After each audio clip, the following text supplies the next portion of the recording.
What's going on, world? It's your boy Jay Morgenheim back in the house once again with another 20 questions. This is my 5 o'clock slot, so I'm trying to bring back the live at 5. So it was great and honored to have to run into this brother today for the 20 questions. It worked out for the time. If you're watching on Mog TV, shout out to you. Thank you for stopping over at Mog TV. And if you're watching on the main channel, the same. Please hit that like, subscribe to that Mog TV as well. But without further ado, I will introduce today's guest for the show, episode number 5. Today's guest, highly requested guest. Shout out to Rod Lewis for back channel setting this one up. This guest here is part of the travel community. I would consider him a master traveler with a cornucopia of travel knowledge. OG traveler because he's been to over 60 countries.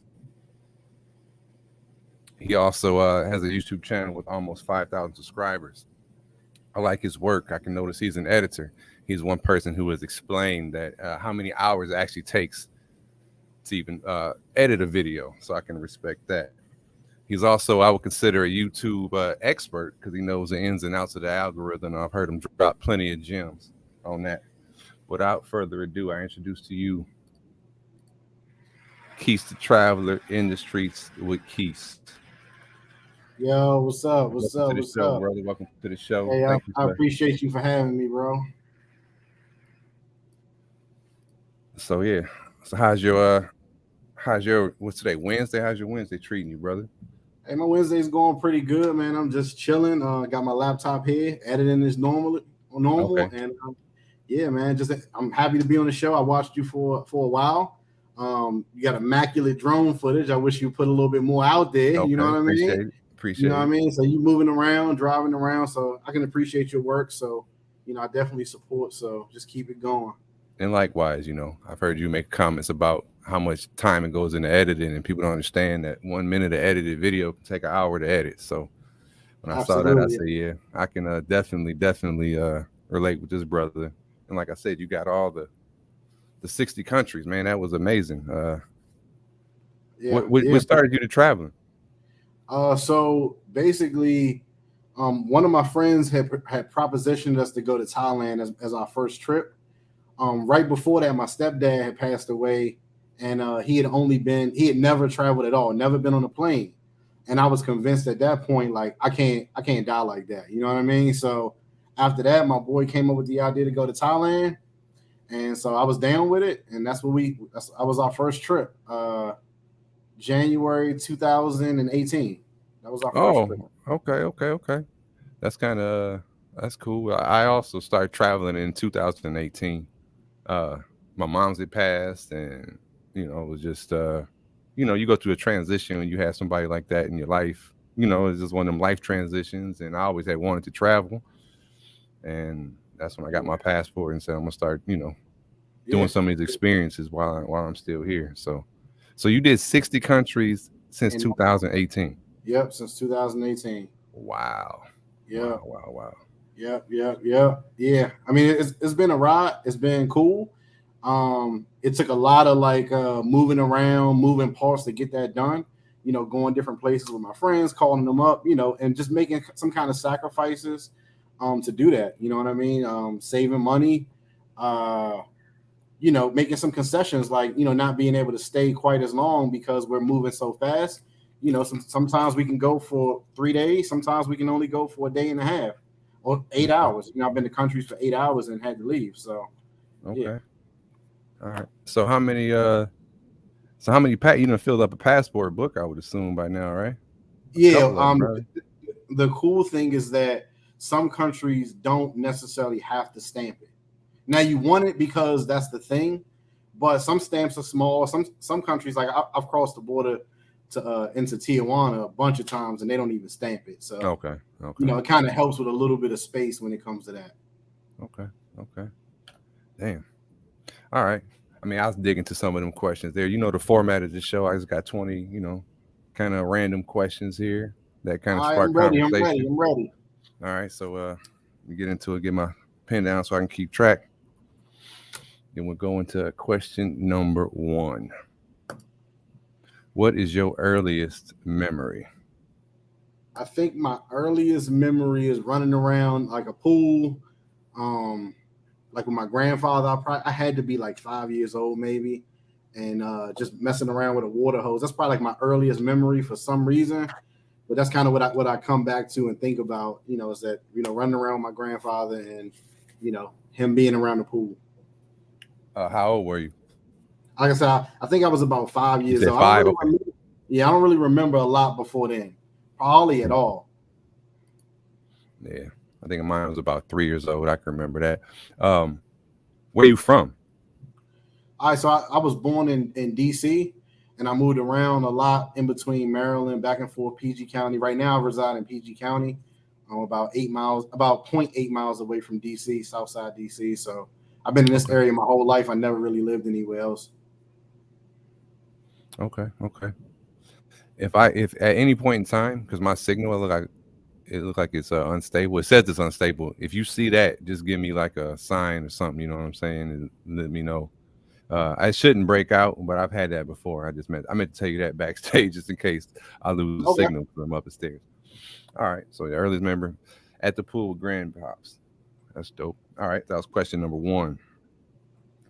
Question number 2.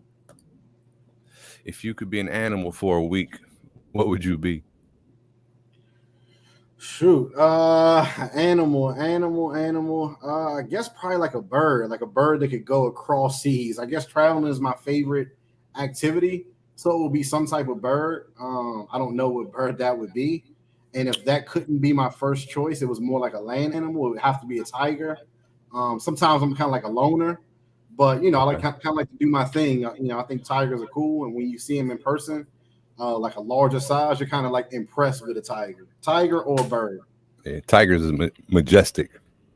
I Yeah, always like that because you don't have no other. I mean, there's plenty of animals in nature that got their own pattern, but it was always something to me about like tiger stripes. It yeah, always looked for dope. sure. Like my Yeah, favorite football uniform is like the Cincinnati Bengals because the helmet got the tiger stripe on it. it's definitely a cool helmet. And most people don't realize that tigers can be 8 feet tall on their legs and 600 pounds or something crazy. Mm-hmm.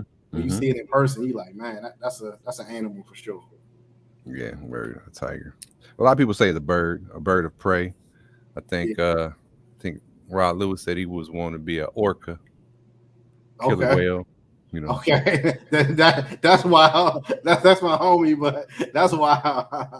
I've had one guest. I ain't gonna say her name just yet till I introduce her. I don't want to spoil her answer, but she told me she would be a rat. And I was like, wow, you know what I mean? But then I asked why, and they broke it down. So I was always interested to hear, the Yeah, people's for sure. perspective. And a lot of them like if it's a bird, it'd be a bird of prey because they don't want to get eaten. You got to Yeah, survive for that week or whatever. But I think some type of bird that could fly long distances would be dope. yeah, for That would sure. be dope. All right, question number 3. If you could send one sentence on a note to your past self, what sentence would you write? Whatever it takes, start traveling today Okay. and YouTube it. Okay, so that would mean, would you write the sentence to yourself before YouTube existed? Sure. Yeah. Yeah. Okay. Okay. Yeah. So I remember Pretty thinking much. that. Pretty much as long as I've been an adult, YouTube has been around. Okay. Yeah. Think, yeah. So how old are you then? I'm 36. Okay. Okay. Yeah, I'm See, when 36. I'm 43, so I remember when YouTube first came out, but it was one. I think I still had dial-up modem at the crib, so it wasn't a lot of options. It was in its infancy, so I used to Yeah. always think, just knowing what I know now, obviously hindsight's 2020, but for sure the YouTube, just the potential, never would have thought that could be a career for so many people. Yeah. That If you could have YouTube. started that, imagine that at the beginning. Oh yeah. Oh my lord. Oh yeah, for sure, for sure. And I got some other YouTube questions for you, but I'll put them for the post. The Okay. post, Joe. Let me see. I'm gonna check out these comments real quick. I see a couple of comments. I ain't on the screen. Okay, okay. What up? What up, Alim? What's up, Elaine? We got East Atlantic, Duval in the building. It's pretty dope. I really didn't even I just put the notification out so to see the people popping up and let me know that they got that bell clicked. So shout out to y'all. Yeah. Shout out to the chat. Shout out to the chat. Shout out to the chat. All right, let's see here. Question number 4. If you could have one human talent or ability that you don't currently have, what would it be? Uh, it would be able to fly for sure. Like No, that's human like talent. The human human. talent. Oh, human talent. I'm sorry. Human talent that I don't currently have. It would be to be a linguist, like to be able to speak different languages. Okay. I definitely believe that you could do a lot of business and you can communicate with a lot of people if you could speak pretty much all the languages. Mm-hmm. You know, a lot of people, like I didn't notice coming up, but like something like triple the amount of people speak Mandarin versus English. And I thought that was wild when I found that out. So if Mm-hmm. you could speak Mandarin and that opens up another lane to do business. So it would definitely be language. Okay. Do you speak any other languages at all? And not at all. I speak a little Duolingo, Sosua Spanish, Okay. Quanto Cuesto. That's what I speak.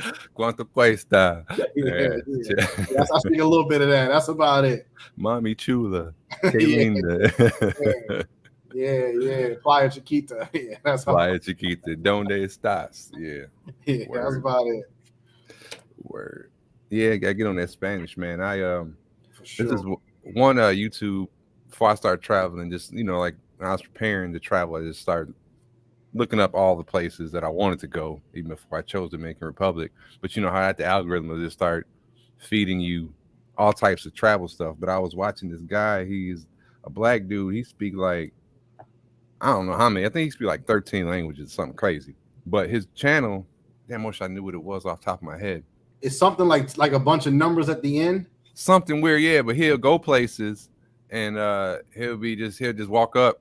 I seen him in like Sweden. I seen him in Japan. I seen him in China, where he'll go up and just start talking to people, and they'd be like, "Oh my!" I mean, his accent is perfect. And I'm like, Yeah. he breaks down like once you start learning language, it unlocks your brain to be able to process it differently. I don't know. I mean, he talks about it, but I was like, I would love to be able to speak. I mean, I speak Spanish, but if I could speak, you hear people like plenty of Haitian people in DR speak English, Creole, Spanish, So it's like you run into people that can speak 3 languages. It's already amazing. Yeah. But just imagine to be able to communicate like a chip you put in your head and you could just talk to Any anybody. language. The universal communication. I said that would be my one, like for sure. I think the dude you're speaking of, I think if you're talking about the same guy, he ended up passing away. Oh, damn. Yep. If you're speaking of the same guy, he ended up passing Probably, away. yeah. Damn. Yep. Yeah. Well, shout out to him. Yeah, shout out to him for sure. Definitely inspiration.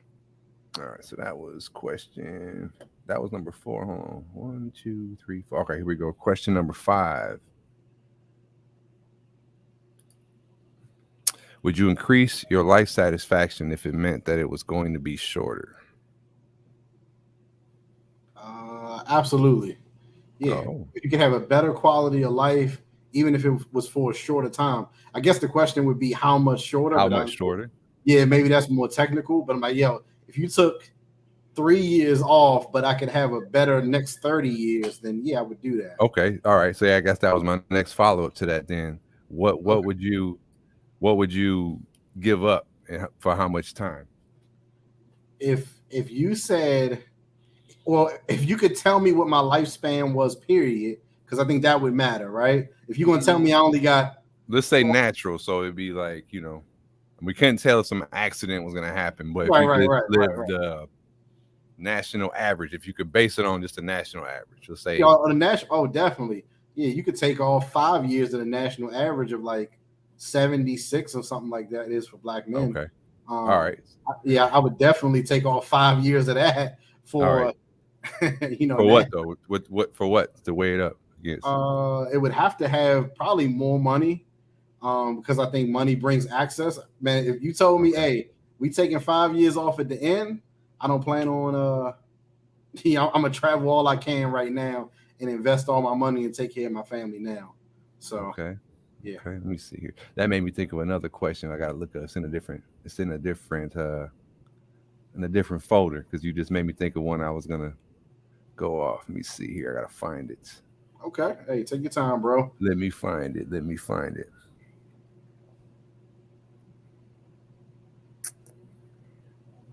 I know what it is in my head, but I wanted to pop it up on the screen so the viewers can. Gotcha. Where did it go?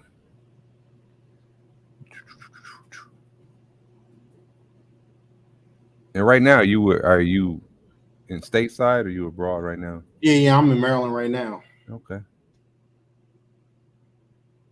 I'll find it. I'll find it in a minute. Damn, 'cause I made a folder just for you. But then I got to think about where it is at. Take your time.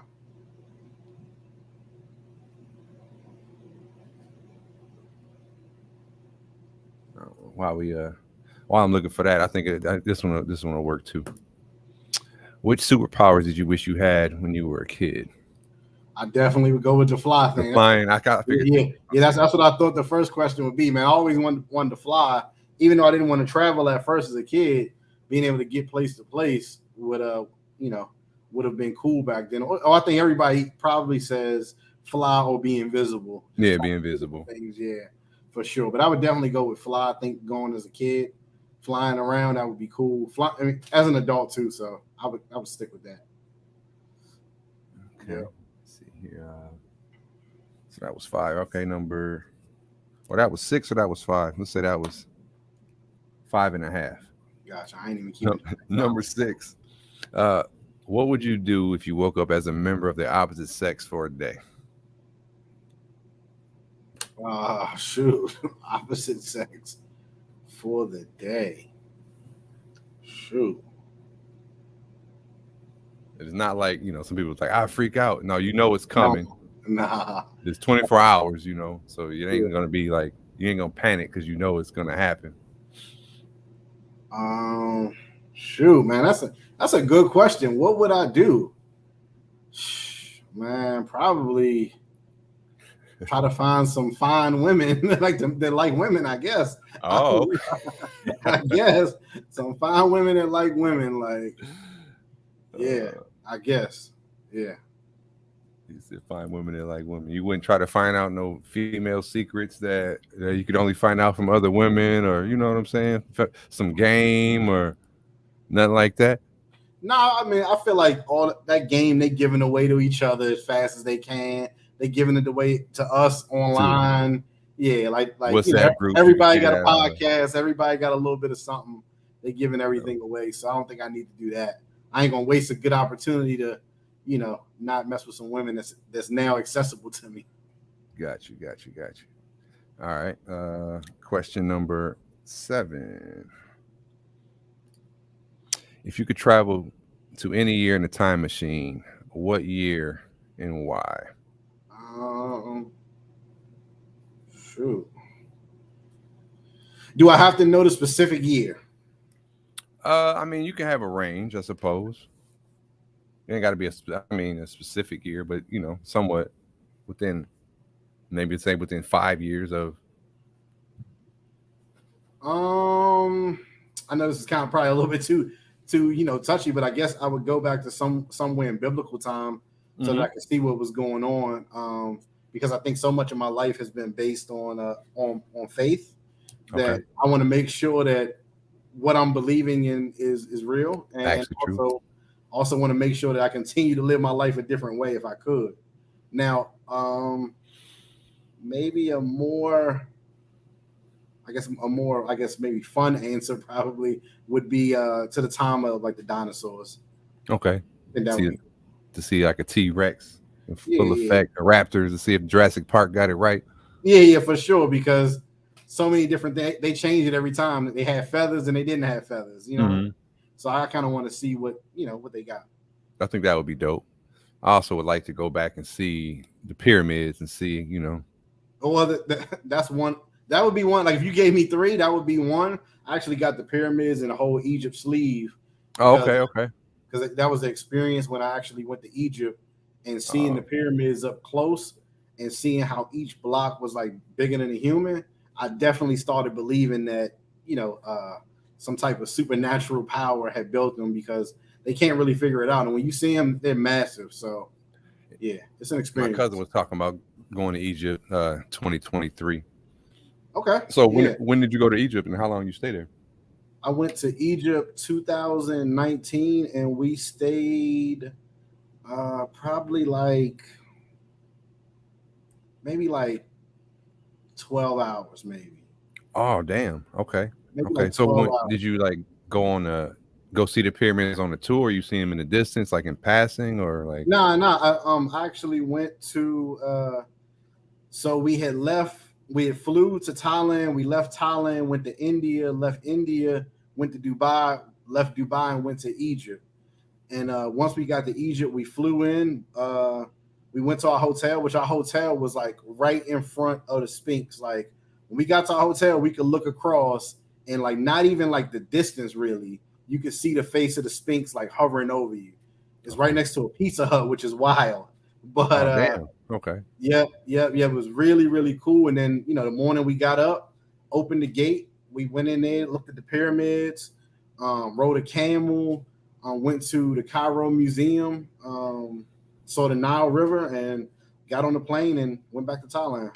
Oh, damn. Okay. So it was like a day trip to To Egypt Egypt, yeah. almost? Yep. Yeah, we had just left Dubai. Wow. Did you get a chance to go like inside to the pyramid or just like how close? We kind of peeked in it. Like it's not a lot in there, to be honest with you. I mean, some of the pyramids and some of the places they've worked to preserve it, but depending on the time that you go to is depending on where you could go. So we could only kind of peek in. And at the time, the Sphinx had like bars around it. It was kind of under construction. So we didn't really get to do like as much of touring as I would have liked inside the pyramids. But when I say it's scorching hot up against those stones with no shade, yeah, you gotta really plan for that to be outside. You think something else did build them pyramids? For sure, 100%. Definitely some extraterrestrials or something, for sure. It is no doubt in my mind when you see those blocks and you find out that it's built out of stones that aren't even like natural to the area. From there, yeah.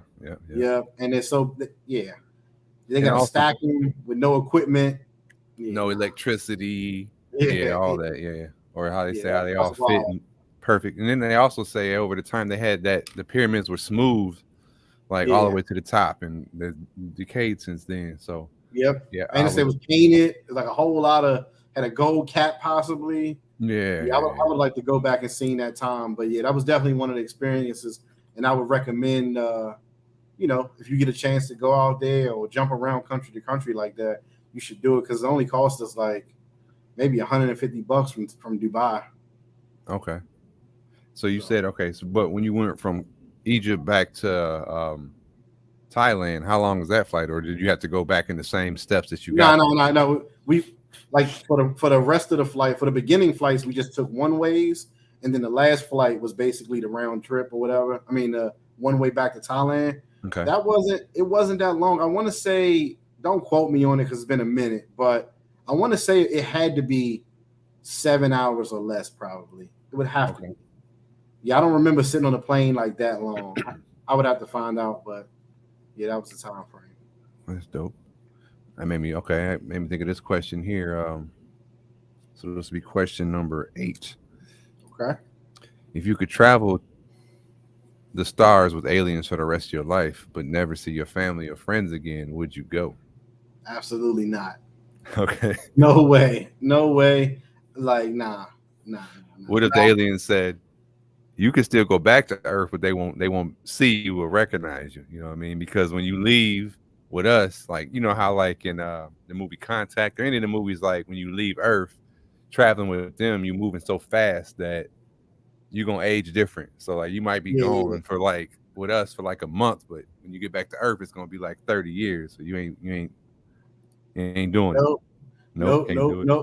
No way, because for me, I think some of the beauty of experiencing anything is being able to do it with the people you really mess with. You know what I mean? So I think it's being able to have your family, your friends, or even traveling. Sometimes I'm with my boys, sometimes I'm not. But the best trips are sometimes one of the ones that you can go and reminisce. Like, hey, remember when we went to this and this happened? So if I could travel with aliens, it would be cool, but I would be the only person that got to experience it. And I'm all about, the team spirit. So yeah, I can't rock like that. I got you. Look in the chat. I see what's going on, Royal. Yeah, what's Thank you going on, for player? tuning in, Royal. All right, let's see here. So that was number 8. So we'll go number 9. Number 9. Okay. What is the greatest lesson that you have learned from traveling? Shoot, greatest lesson. Can that be one? Does that have to be one lesson, or It could be however you want to answer that one. I would say that the world is a lot bigger than just my neighborhood. Like, you know what I mean? Like, I thought a lot of things were cool and it had to be one way until I started traveling. So I would say just learning stuff outside of my small world. I never looked at my neighborhood differently until I went places like Iceland that had waterfalls and green mountains. I never saw anything like that. So I would say just learning like the world is bigger, that would be one, and learning that money isn't the same everywhere. What you think is a good deal here may not necessarily be a good deal. I go to a restaurant around here and it's $30 for a plate of shrimp and rice, but I'm in Thailand and that's $1 or $2 bowl. Like learning that there's a difference between money. So yeah, that would probably be it. Yeah. And how women can be. How women can be. Well, okay. What about that? What have you learned how women can be around from your travels? I just learned that that we may be more in high demand in other places, and what I think, like what I think somebody might like and gravitate to. Like I've been to countries before where like they didn't really get a lot of black people, like where they just wanted to touch your skin and they wanted to be around you. They wanted to take a picture with you.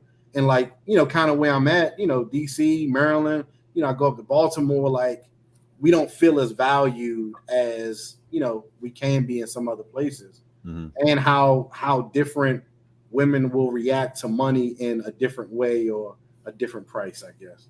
I got you.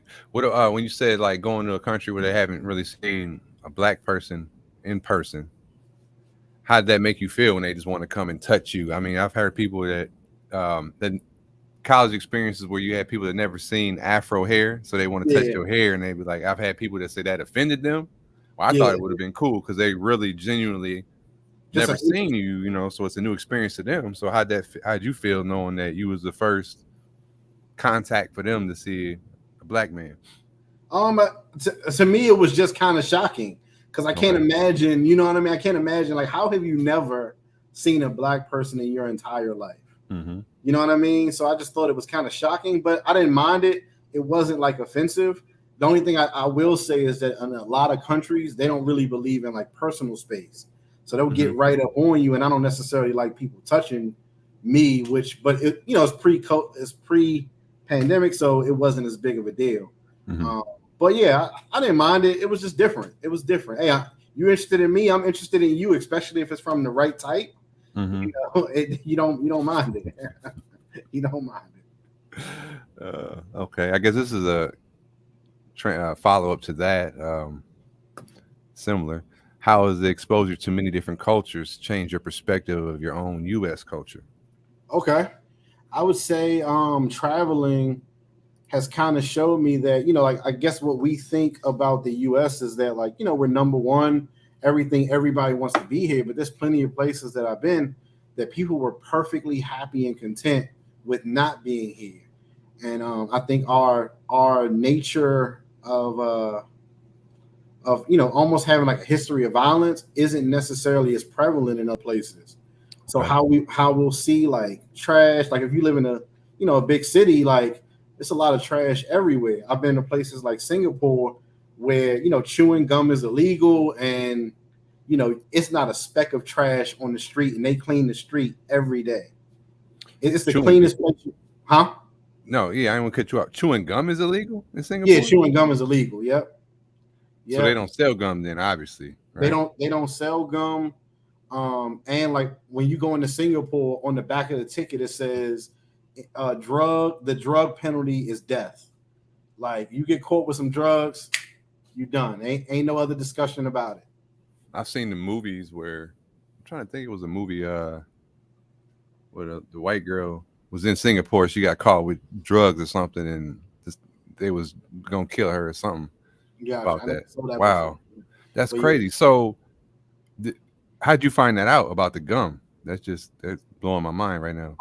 I think they had a sign or something like that. Like on the ticket, and it's a chick who did an interview with Joe Rogan, and she described Singapore as Disneyland with a bunch of rules, right?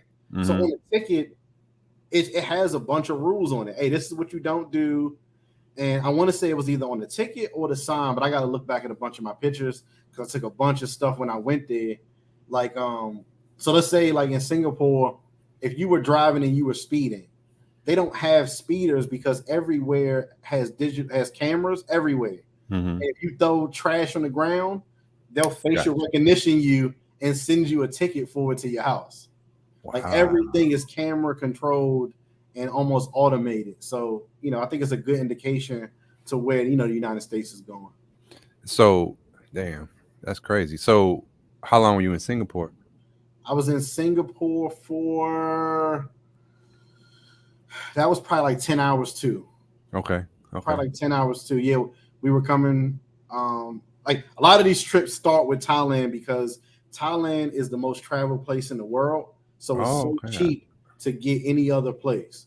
All So right. So it's like the if you gateway. get Thailand, I call it anchor cities. I don't know if anybody else is using that term, but I Mm-hmm. call it anchor cities. You fly to Thailand, you can go anywhere you want to go, $60, $100 in different places like that. So I use Thailand as my hub, travel around all around it, and then come back.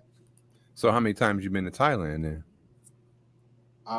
More times than I can count on, to be honest. Got you guys. So, okay. So, Like, so so a if that's bunch of times. your anchor, most of your trips, even if you plan on going other places, you throw Thailand in that Yep, combo to start from. yep. So, for example, like when we wanted to go to Tokyo. Okay. Instead of flying directly to Tokyo, the price was 1,800. But if we flew to Thailand, that was $600 at the time, and then the flight to Tokyo was like 200 something. Oh, damn. So it was a better deal, and you can go more places. How long is the flight to Thailand from? The flight to Thailand is the way we used to do it was go. We used to use Air China, which I don't think that's really around now, and I don't think you can even do it because I checked on the prices, and it seems like you have to go to like an Arabic because I think China shut down. But it was 16 hours to China, a 1 or a 5 hour layover, and then another 5 hours to Thailand. So total was about 24 hours about. Oh, damn. So you got to plan around that big Yep, time. yep, yep. And you got to plan because it's not like you can start at the hour of the day that you want to go. So let's say all the flights left at like 5 p.m. So you got to account for like 2 more days other than that, being missing from your trip because it's a 12-hour difference too. Okay. Okay. Seeing the comments, Pattaya. So you've been to Hey, Pattaya? yep, yep, hell yeah, yeah. He That's said, pretty much "Hey." that's pretty much the Sosua of Thailand. Okay. Okay. All right. So without getting, we got the daytime slot. So without getting too crazy, I got you. give I me, got you. Hey, huh? I got you. I understand. Trust me. No. Hey, I really don't care, really. But I'm just saying, I don't know who's Give me your craziest Pattaya story. Okay. Craziest story. I guess maybe like a funny story. Just Yeah, kind of. yeah. Just a memorable Pattaya moment. As soon as we was getting ready to check in the hotel, and I got a video of this too. This Indian guy's downstairs, soaking wet with his towel wrapped around him, and he said the chick told him to get in the shower before he could be with her, and then she stole like his whole entire trip money.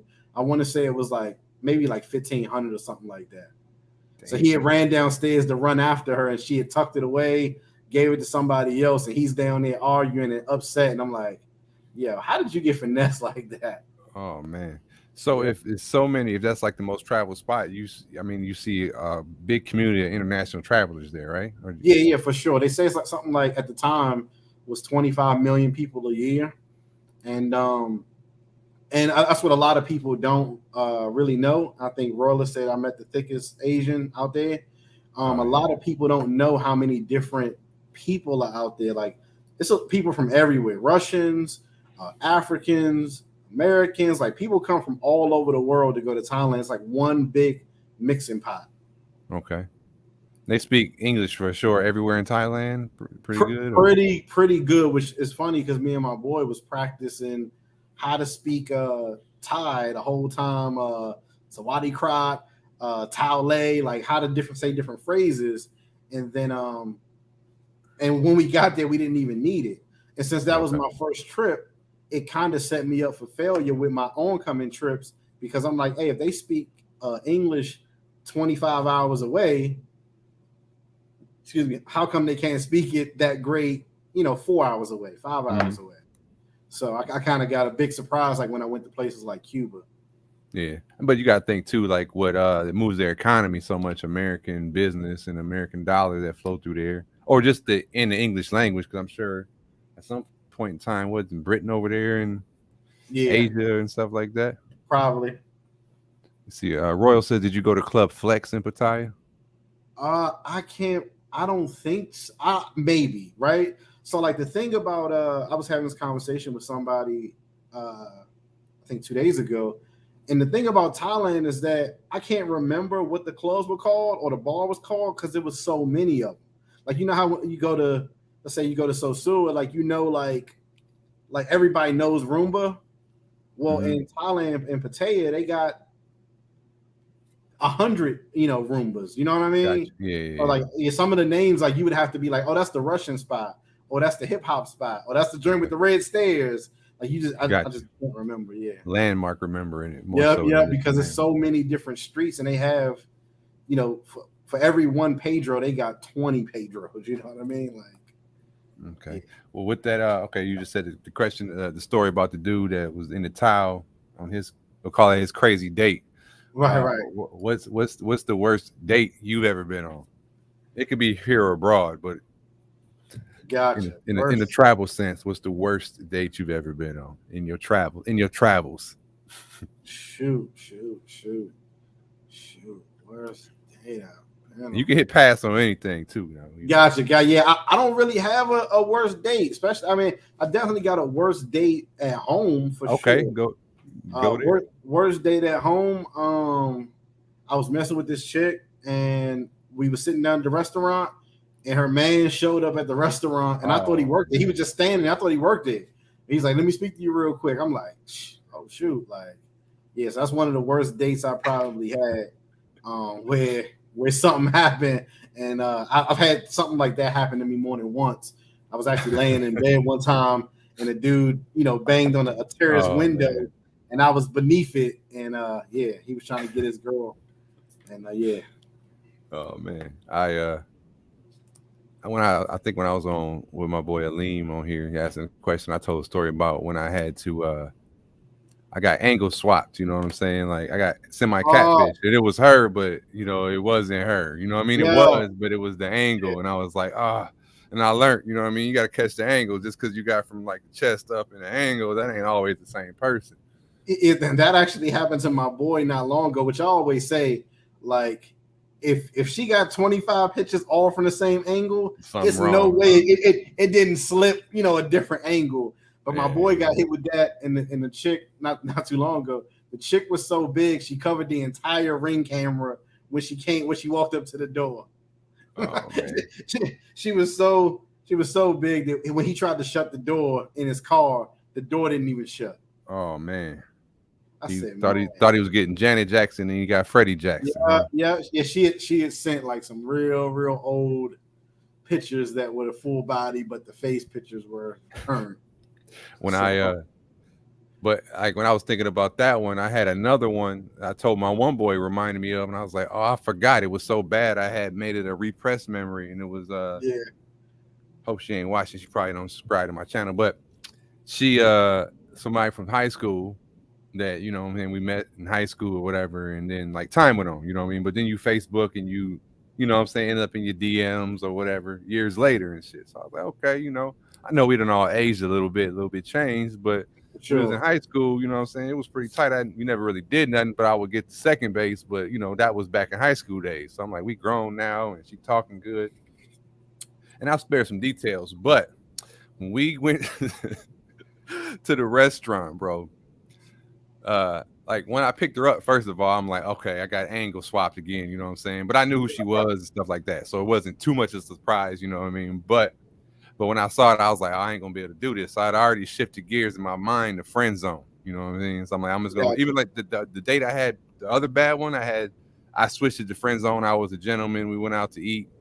That first bad date, you know what I'm saying? I just thought about it now. The girl's eating with her hands, all types of crazy ratchet shit. Not this day. So yeah. So but I stood with it, you know. I felt like I was on one of them hidden camera shows and shit, real life. That, you know, like I can't. But this one in particular, the highlights, or let's say the lowlights of this one, were after I already knew like this is friend zone material.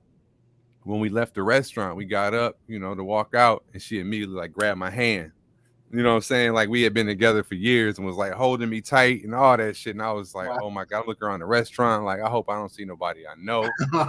And we still had to go to the movies yet because it was dinner in the movie. You know what I mean? So at the restaurant, I already was like, oh, I would have had an emergency, man. Yeah. Like, you got me for the dinner, but I got an emergency now. I was already signed up, you know, and I was driving, so I couldn't get away. You know what I mean? It still would have been awkward moment all the way there. Yeah. So I was like, okay, well, it's all good, you know. So we go to the movie theater, but before this was the part that had me like blew my shit. So we go to the movie theater, and this might have been like 7-8 years ago. But anyway, wanted to smoke before we went in the theater, so we pulled in the back of the movie parking lot, you know what I mean, to get right before we went and seen the movie. I can't remember what movie it was. I say, what movie was it? I know, that's what I'm trying to remember. Hopefully it wasn't a romantic comedy. No, it wasn't no romantic. I want to think it was like one of the Marvel movies. Well, it could be a lot. One of them. But I just remember like the movie really wasn't that good, and I ended up falling asleep in the movie too.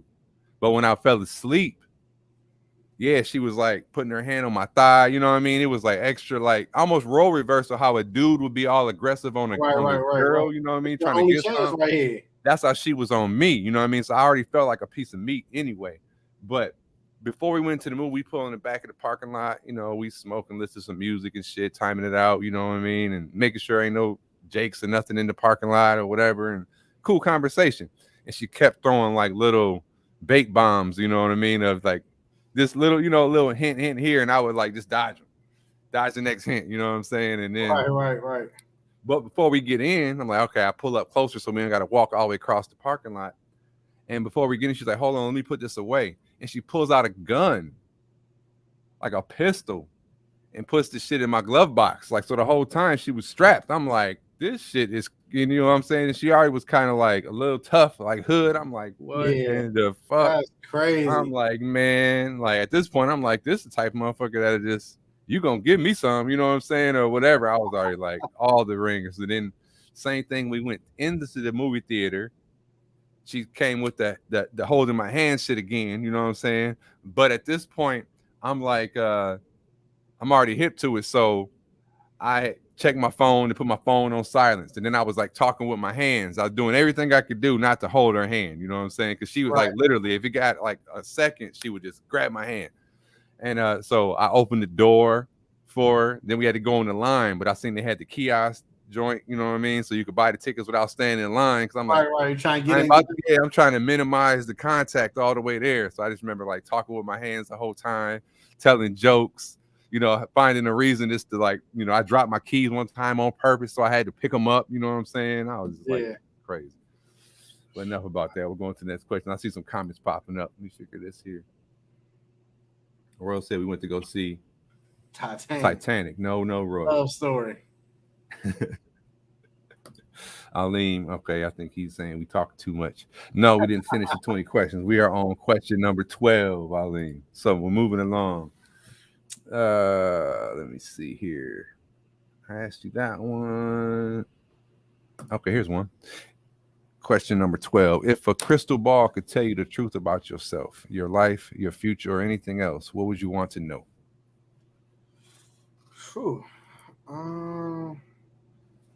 If a crystal ball could tell you the truth about yourself, your life, the future, or anything else, I would say that I would want to know how much time I had. I think if I knew how much time I had, I might use it more properly, and I would want to know what the future held for my family, or what ideas I need to invest in right now, like about myself, like what do I need to hone, what skill do I need for the later, later on. Yep. Hopefully I can start working on it now. I think we all have had those times where we're like, man, I wish I would have figured that out back then versus now. So yeah. Yep. How much time I got and what skills I need to have for the future. All right. That's a good one. Question number 13. 13. If you could have a conversation with any of your deceased relatives, who would you choose to talk to?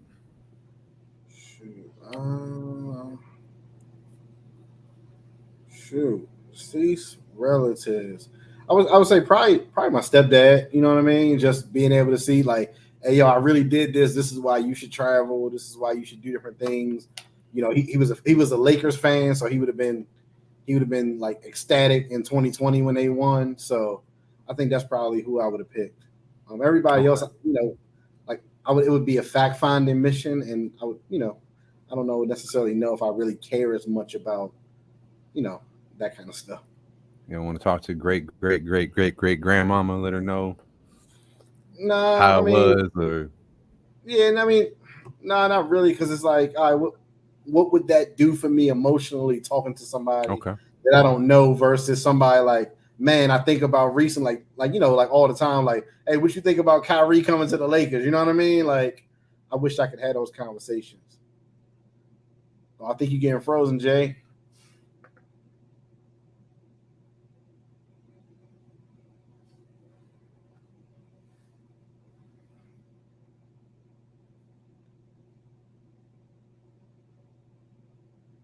I don't know if y'all can see me, but I think J Morg is frozen. Shout out to everybody in the chat. Definitely make sure you hit the like button for our man J Morg doing his thing.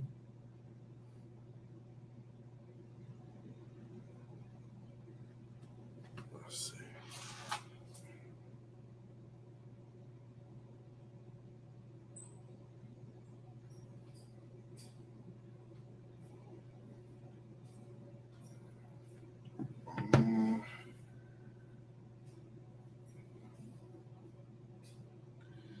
J Morg is coming back. I think the chat's still going. Hey, Issa Duval. My opinion on Belize. I think Belize is cool. I feel like some things are a little expensive for what they should be in Belize, but I think it's because less people travel there. So it's cool. It's a good place. Like if in my opinion, take your girl. Don't necessarily go by yourself or with the homies. Go with your girl. If your girl asks to go somewhere, say, yeah, I'll take you to Belize, and then I'll go to DR by myself or Colombia by myself. Belize is definitely more of a girlfriend spot, in my opinion. That girl from the Love Day hit him up. Yeah, probably for sure. It's like, hey, stop talking about me on the chat. Stop talking about me. Stop talking about me. Yeah, I don't know. Is he coming back? I'm definitely gonna rock out with y'all. Definitely, like I said, make sure y'all hit the like button for our man J Morg. I think he's doing good things with this channel. Hopefully, he can get a few more guests. Okay, 1 second. Hopefully, he can get a few more guests, to come through, because I definitely like to hear different questions. Question number 11: why did you hack J Morg? Nah, man, I definitely ain't hacked J Morg, man. J Morg's a good guy. I see he's doing his thing. Like I said, I would definitely like to see him get more travelers on this channel, on the questions, because I'd be interested to see like how people are going to answer questions. Yeah, if y'all got any questions until he get back, you can ask me. I don't know if you know my channel, In the Streets with Quis, but yeah, maybe I can help some kind of way. What do you think of the YouTube scene nowadays? Sick, bro. My Wi-Fi fell off, so I got to finish this on the phone. Gotcha. But you can hear me still? Yep, I can hear you perfectly. All right. I got to go to the mobile version. My apologies. Oh, no, it's all good. Can I answer this one question from? Yeah. Go ahead. Continue. Oh, I think the YouTube scene is kind of cool. But I do believe it's a lot of division amongst YouTube, as far as the brothers come when it in the travelers. So I like the scene. I appreciate the fact that everybody's jumping into it, but I just hope that we can create a better like more camaraderie between us, because I feel like it's a lot of egos, and yeah, like we can come together. We can get to the top of the algorithm. We can get to the top of YouTube. We just got to help each other. But I like doing it. I like YouTubing. All right, we're gonna go back. Question number 14. Question 14. All right. All right. If you could only eat one meal for the rest of your life, which would you choose? And you done been exposed to lots of foods, I'm sure, in your travels, so you probably got an interesting answer. One food. Meal. One meal. You get a one meal. One meal. One meal. Shoot. Probably like pancakes, eggs, and bacon. That's Okay. That's my favorite meal. I probably had that meal more than anything. So I would say, yeah, pancakes, eggs, and bacon. I think, I can subtract the pancakes sometimes and just eat the eggs and bacon. But yeah, anything with syrup is like my favorite. So that's what I would choose. You still there? Gives you the options. Pancakes, eggs. Pancakes, eggs, and bacon. Oh, shit. Hello, J Mall. All right. Royalist Loyal, didn't know you had a channel, fan. Me dog team. So I know you saw that. Hey, I appreciate it, bro. Yeah, I got a channel. Check out some of my videos in the streets with Quis. I'm just heating up, just getting started, bro. Just getting started. All right. You still there? Can you still hear me? Yep, I'm still here. All right, here we go. Number 16. If you could commission, reboot, or remake any TV show, which would you choose? Commission, reboot, or remake any TV show, which would you choose? Reboot. Let's see. What shows that I like that are gone now? Commission. Reboot. Man, that's a good question. I don't necessarily know, because some stuff you don't even want to touch no more, because it's like you can mess it up, mess up his legacy. Shoot, man, you got me stumped with that one. Yeah, shoot. Anyone.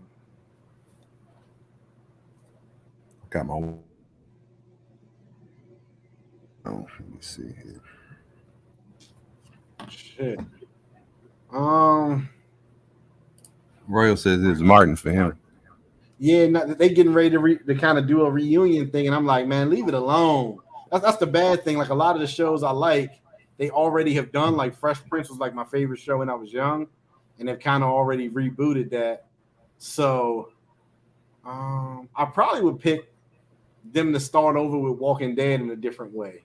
That was my favorite show of all time, is Walking Dead. Yeah, Walking Dead. The Walking Dead. So, yeah. I mean, yeah, the question, so reboot. So what would you change? What would you change in The Walking Dead? I would probably just pick a different area.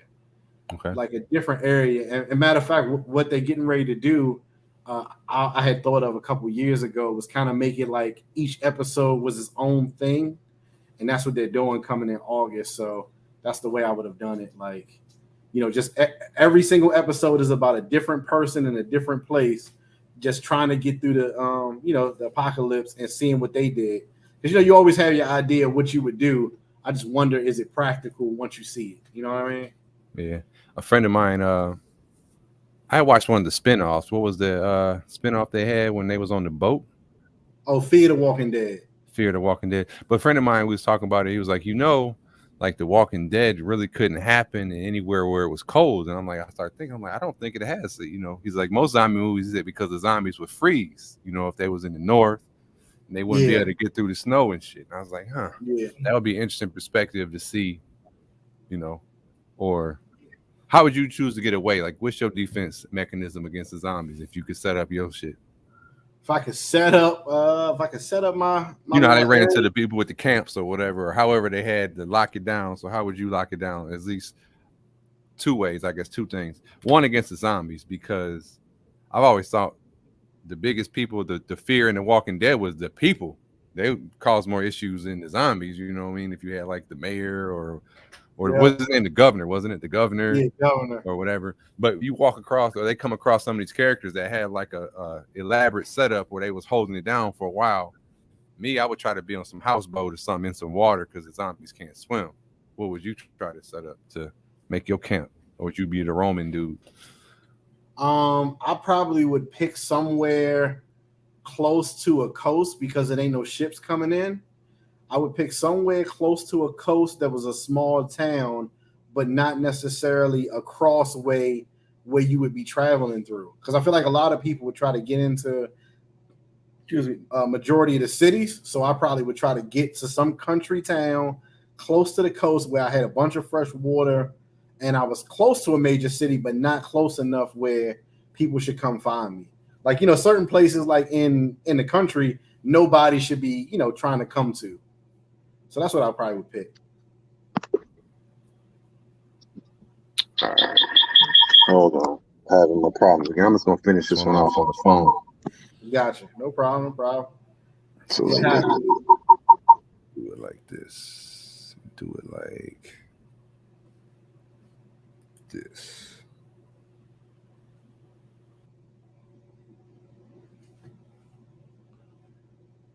Yeah, shout out to the chat. Definitely make sure y'all hit the like button for my man J Mog.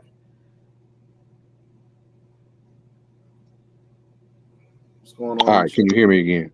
Yep. Okay, I'm just gonna finish it on the phone because I'm having these problems.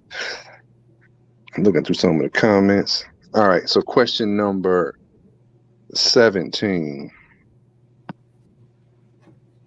17. Given the chance of anyone in the world, whom would you want as a dinner guest, and what would you eat? Who would I want as a dinner guest?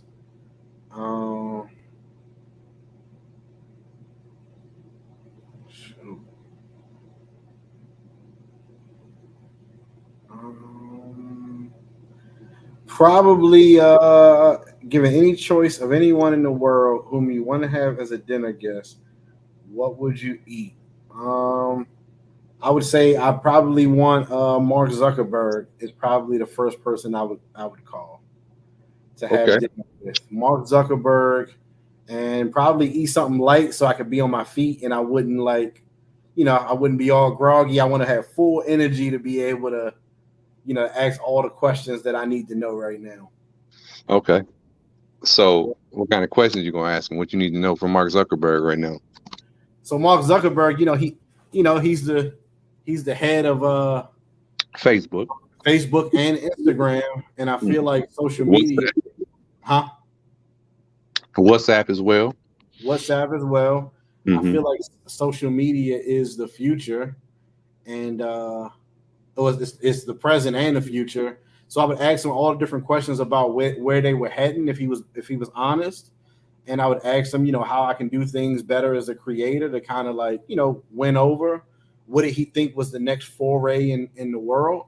And I guess I would stress the idea that make sure we keep putting African American brothers in position to to win, because I think one of my biggest concerns with life, whatever, is that we're building our businesses off of social media, and if other demographics run the foundation, they can kind of snuff us out, given enough time.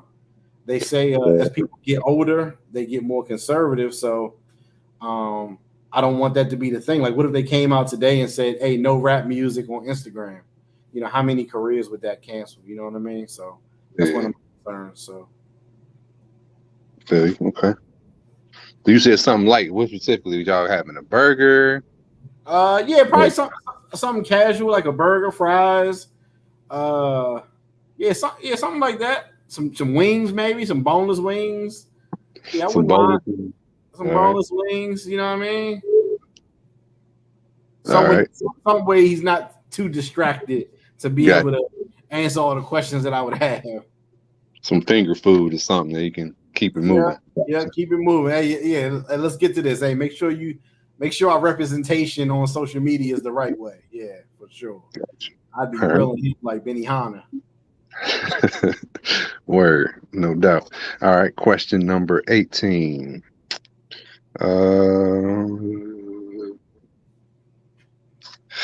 If you had the power to correct one problem in the world, what would you fix? Problem in the world.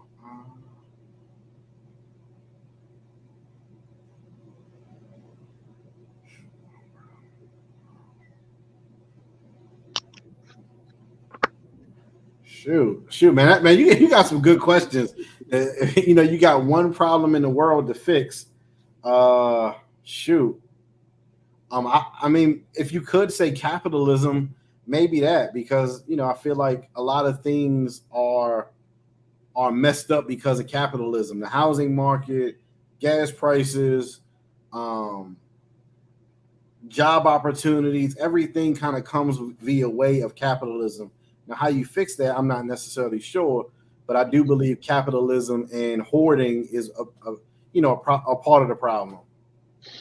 Now, would you make a move towards socialism or communism? Like, because I tend to agree with what you're saying, but I don't know of a viable alternative that won't change everything, Yeah, for sure. I think I would move to some sort of smaller regulatory thing. So not quite socialism because I was a big, let's say, Bernie Sanders fan until I kind of went to Cuba and I saw that wasn't necessarily what the people actually liked. Now I know it's a different system, but I do believe that maybe a little bit more regulation. Like for example, like we got a huge housing crisis right now because so many places are taking up real estate, buying up all the houses, or they're being Airbnb to death. So maybe not necessarily like where the government controls everything, but maybe like, hey, you can't get a tax write-off for 17 homes that you own in the same city. Maybe you can only Airbnb a certain amount of properties in a certain amount of distance. Maybe. I don't know. I just seen, I don't know if it was New York State that got that rule. I just saw that on because I watch a Airbnb, like YouTube, a couple different channels about growing that business and stuff like that. And it was some regulation just got changed because the lobbyists from the hotels be pushing that pressure on the city to do that because they direct competition to the hotels, blah blah blah. And as a result, what you just said, you can only have 2 residences be Airbnb'd in like a certain city limit or something. I just seen about that because the person that made the videos, it was affecting them, so they was basically complaining about it, how they're trying to squeeze them out. Yeah, for sure. Yeah. I mean, it sucks that it has to be one big business that closes out another big business, but when it comes to people finding homes, it's more beneficial for people to Airbnb out their homes. And now that cuts people out, from being able to be renters or buyers. Yeah. It's interesting or funny you said or Cuba, because last night I was watching Taylor Made. He was talking about Cuba, and he was saying they got the people that are in line and the people that don't get in the line. And he's saying like for the handouts or whatever, like the food and stuff like that. Did you see any of that, or how long was you in Cuba? I was in Cuba for 3 long days. Why it was 3 long days? I would never do that again, I don't think. Because I think that all the things that I really like about being at home, though some of those comforts were just not there. At the time when I went, Wi-Fi wasn't a thing in your home per se. So like everybody had to go out to the park to use Wi-Fi in one spot, which is cool if you want to see everybody in the city. But when I just wanted to play on my phone at night, like, nah, you got to go outside and go around to the park, and it was just kind of too much. And a lot of the stuff that you thought was cool, they had restaurants, but some of it looked like it was abandoned or it was like destroyed. It was just a lot of stuff that wasn't necessarily what I would consider like a vacation. It's more like an exploration. Like, what I mean? It's cool for exploration, but if you're going for a vacation, I think you could get a little bit of that, somewhere else, but then be able to have the creature comforts at home. And maybe that's just me, spoiled American, you know what I mean? But it definitely wasn't as fun as a lot of countries I've been to. He mentioned that too, and I think he said it. His experience changed as it went along, but he did mention about the Wi-Fi, and that will be a determining factor that can, greatly change your experience, just having some of those. But he said the spot he was at was nice, the Airbnb. He had Wi-Fi, but he did mention that it can be hit or miss in some places. Yeah. The Airbnb was nice, but like I said, it places may not have hot water. Don't know Wi-Fi at the time. This was 2018, like August 2018. But it was cool to see and explore, but not vacation. Okay, so how would you compare Cuba to Colombia or the DR? It's really a different world. The only thing that it shares is that it's a Spanish speaking country for the most part. Like, it's just a different world. Like at the time, it wasn't a lot of new stuff. It was a lot less travelers there because you needed some visa. You had to get it specially at the time. Like, they were trying to stop it, so you had to fly to North Carolina. It was weird the way we had to do it. But it just wasn't as many tourists. It wasn't as many, like, compared to Colombia. You go to the city of Medellin and you'll see a lot of stuff that's like, it's really, really nice. Like shopping malls, like the mall I was at, recently in Medellin had a Rolex store. It just has a lot of nice stuff. Roller coaster for kids in the middle of it. People just don't really, get a chance to see Colombia like that. So it's just a different world. Like Cuba is, it's not like on that level in my opinion. Or DR, DR is more, more built up. Cuba has the cool old cars, but that's about it for me. Yeah. So you say you wouldn't choose that to return to no time soon. Not. I mean, maybe as a creator now. That's why I said I won't say never, but I know it's people are interested in Cuba, and I think I could do Cuba justice with how my style of filming, instructional style, how to get there and stuff like that. Yeah. Yep, how to get there, and I can make the car scenes look dope. I think that would be cool to go back now as a creator, but as a vacationer at the time, and that was 4 years ago, so it may be a lot better. I've seen some videos and it seems doper, but at the time they were just opening up to travelers, and you had to say it was some different way.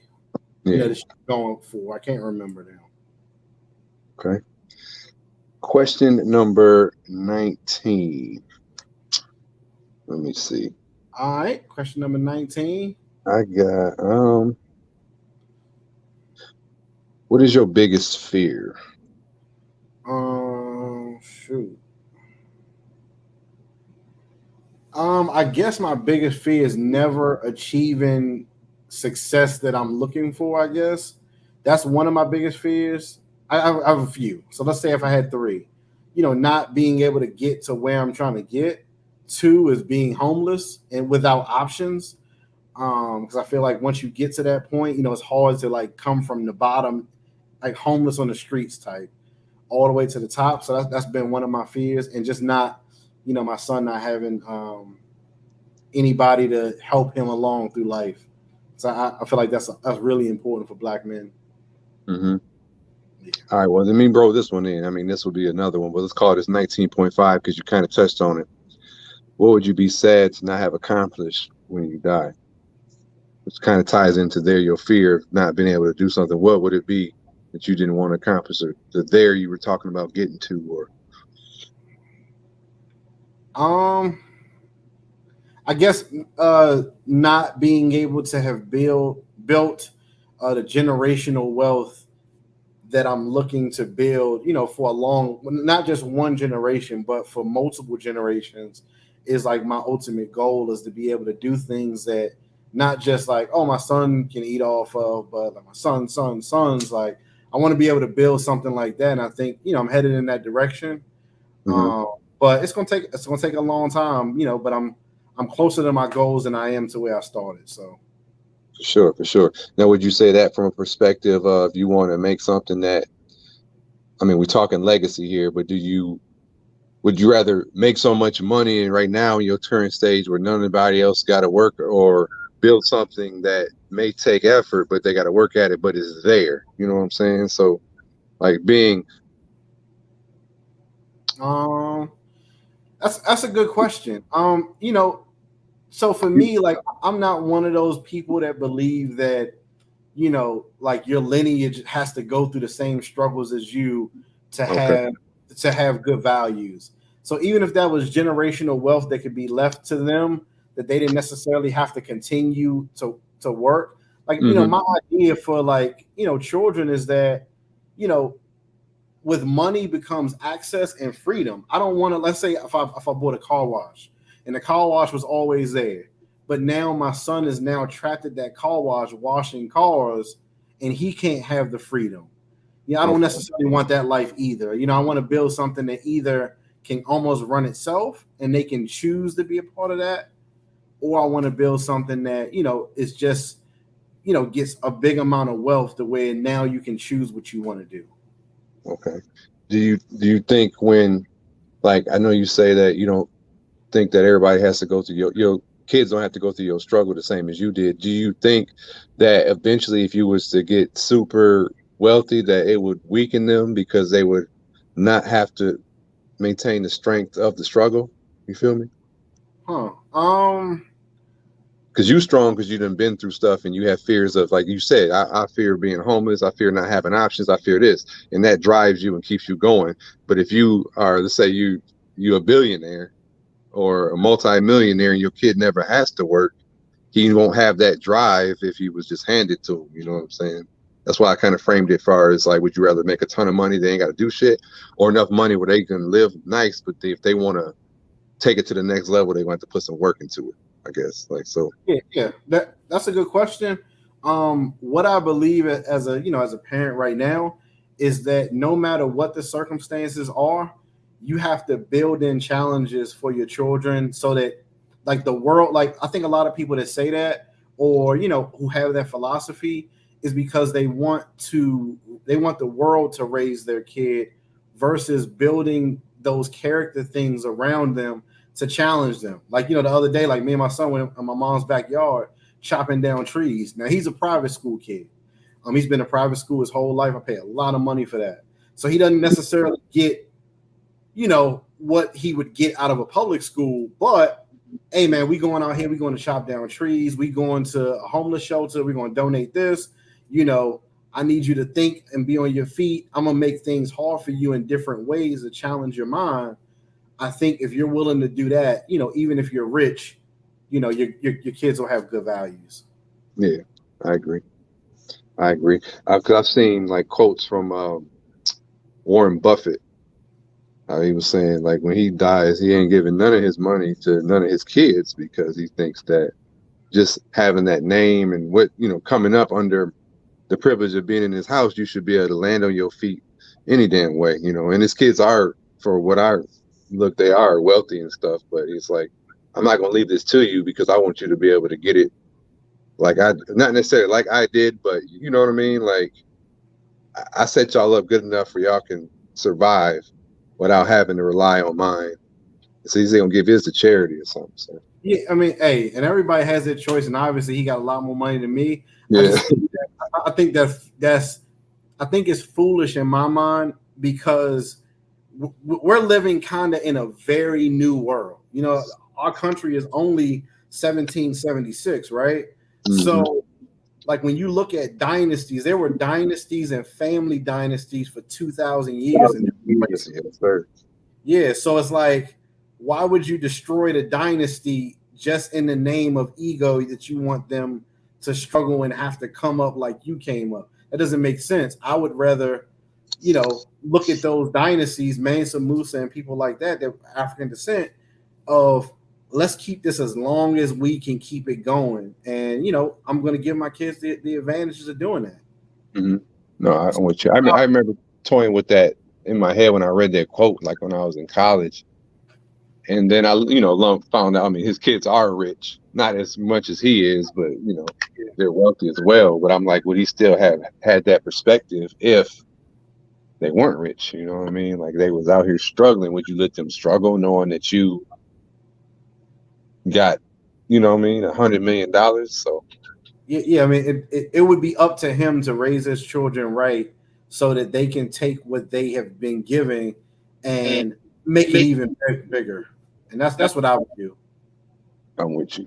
All right. And question, I guess we wrote to the last question. Okay, question number 20. I definitely appreciate you having me also. So no, man, likewise. I appreciate you for being here. Let me see. Damn. Let me see here. Cause I know a couple. I kind of can tell by it. I already know the answer to a couple. Hey, that's cool. You know what I mean? Just because through the conversation.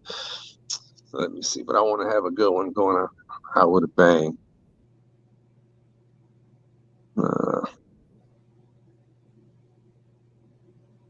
And also, y'all watching, y'all could put questions in the comments too. I meant to say every 5 questions, I would take one from the crowd. But I'll see some that I will have after the session is over. Here the last official question before we open the panel up. I got plenty of time, brother. Take your time. I ain't doing nothing but chilling, working on the next foray of videos. Gotcha. All right, here we go. You're having a hot tub party. Which 4 people, alive or dead, you choose to join for the party? Shoot, Mega turn-up situation. Shoot. Which 4 people, alive or dead, do you choose to join for the party? 4 people. 4 people. Shoot. Probably like, I think,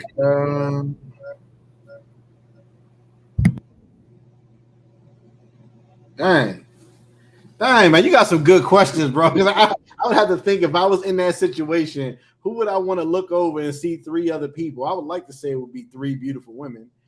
Yeah. But let's say if I'm chilling, I'm vibing, you know what I mean? Like, who would be cool? I think I'm gonna go with Meg Thee Stallion, Elon Musk. No. I'm gonna go with Meg Thee Stallion, Joe Rogan, and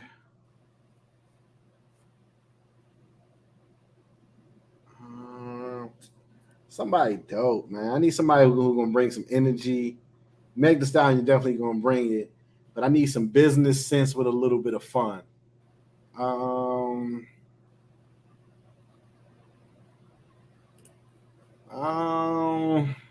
Maybe Kim Kardashian. Maybe. Yes, that's my. No, I'm sorry. Let me rephrase that.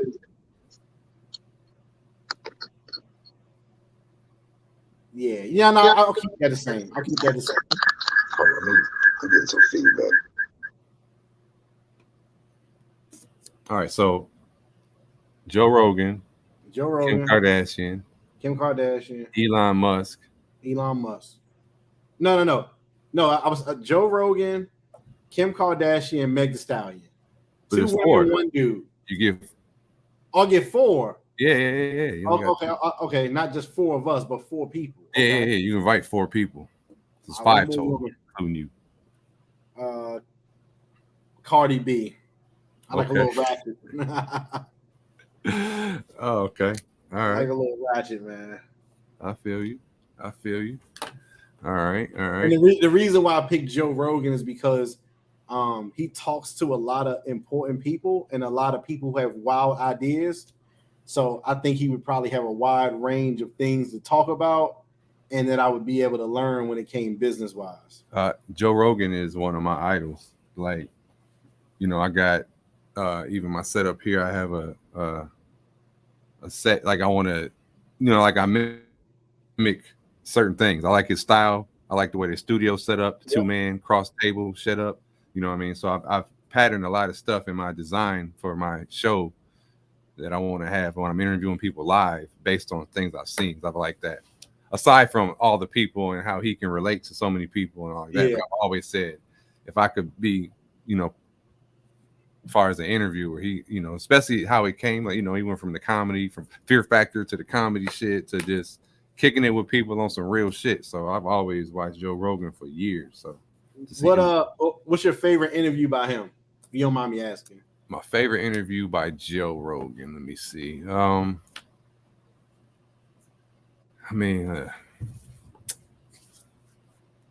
like the Elon one because Elon was smoking the joint. Yeah, that was one of my ones. He got him kind of high because he asked the questions that I've always thought. Interviewing is like an art, and if you can just get there where you just like on the same level, I've always thought I could do that as well. So when I seen Joe doing it, I always thought it was dope because it like his variety. So my favorite one I would say would be the Elon, but he's had a couple other like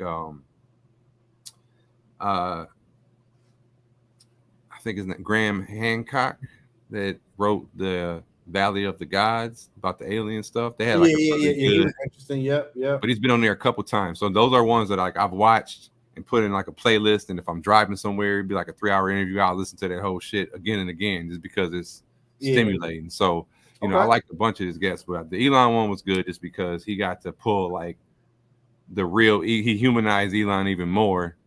Especially the second interview, you know what I mean? But I thought that was real dope. And I like he had the interview with Snoop. I thought that was a dope one. Didn't he interview Kanye West as well? Yeah, Kanye would have been my first choice, and my second would have been this dude, David Goggins, who wrote the book Can't Hurt Me.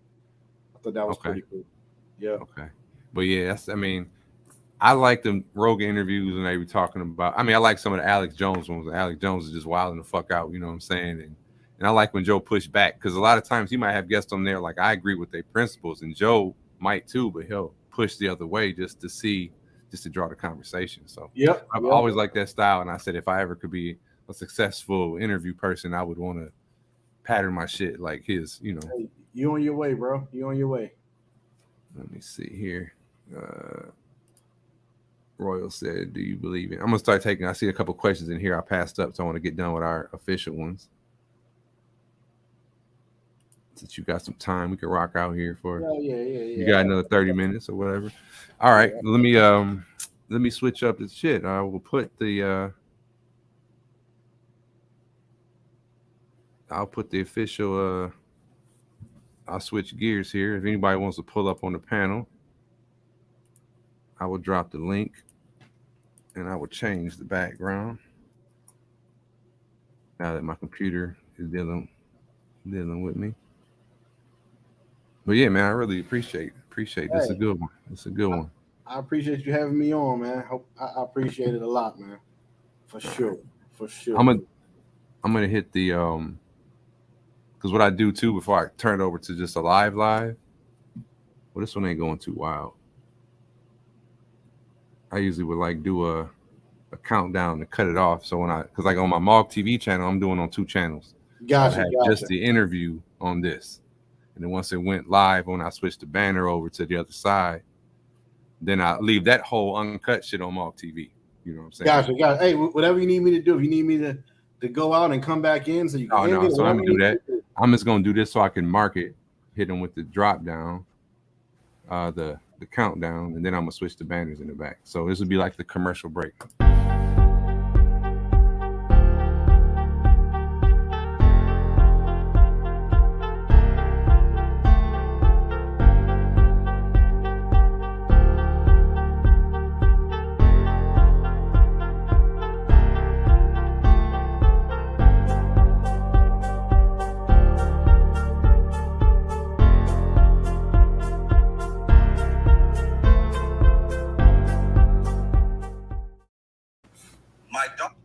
right, and we back.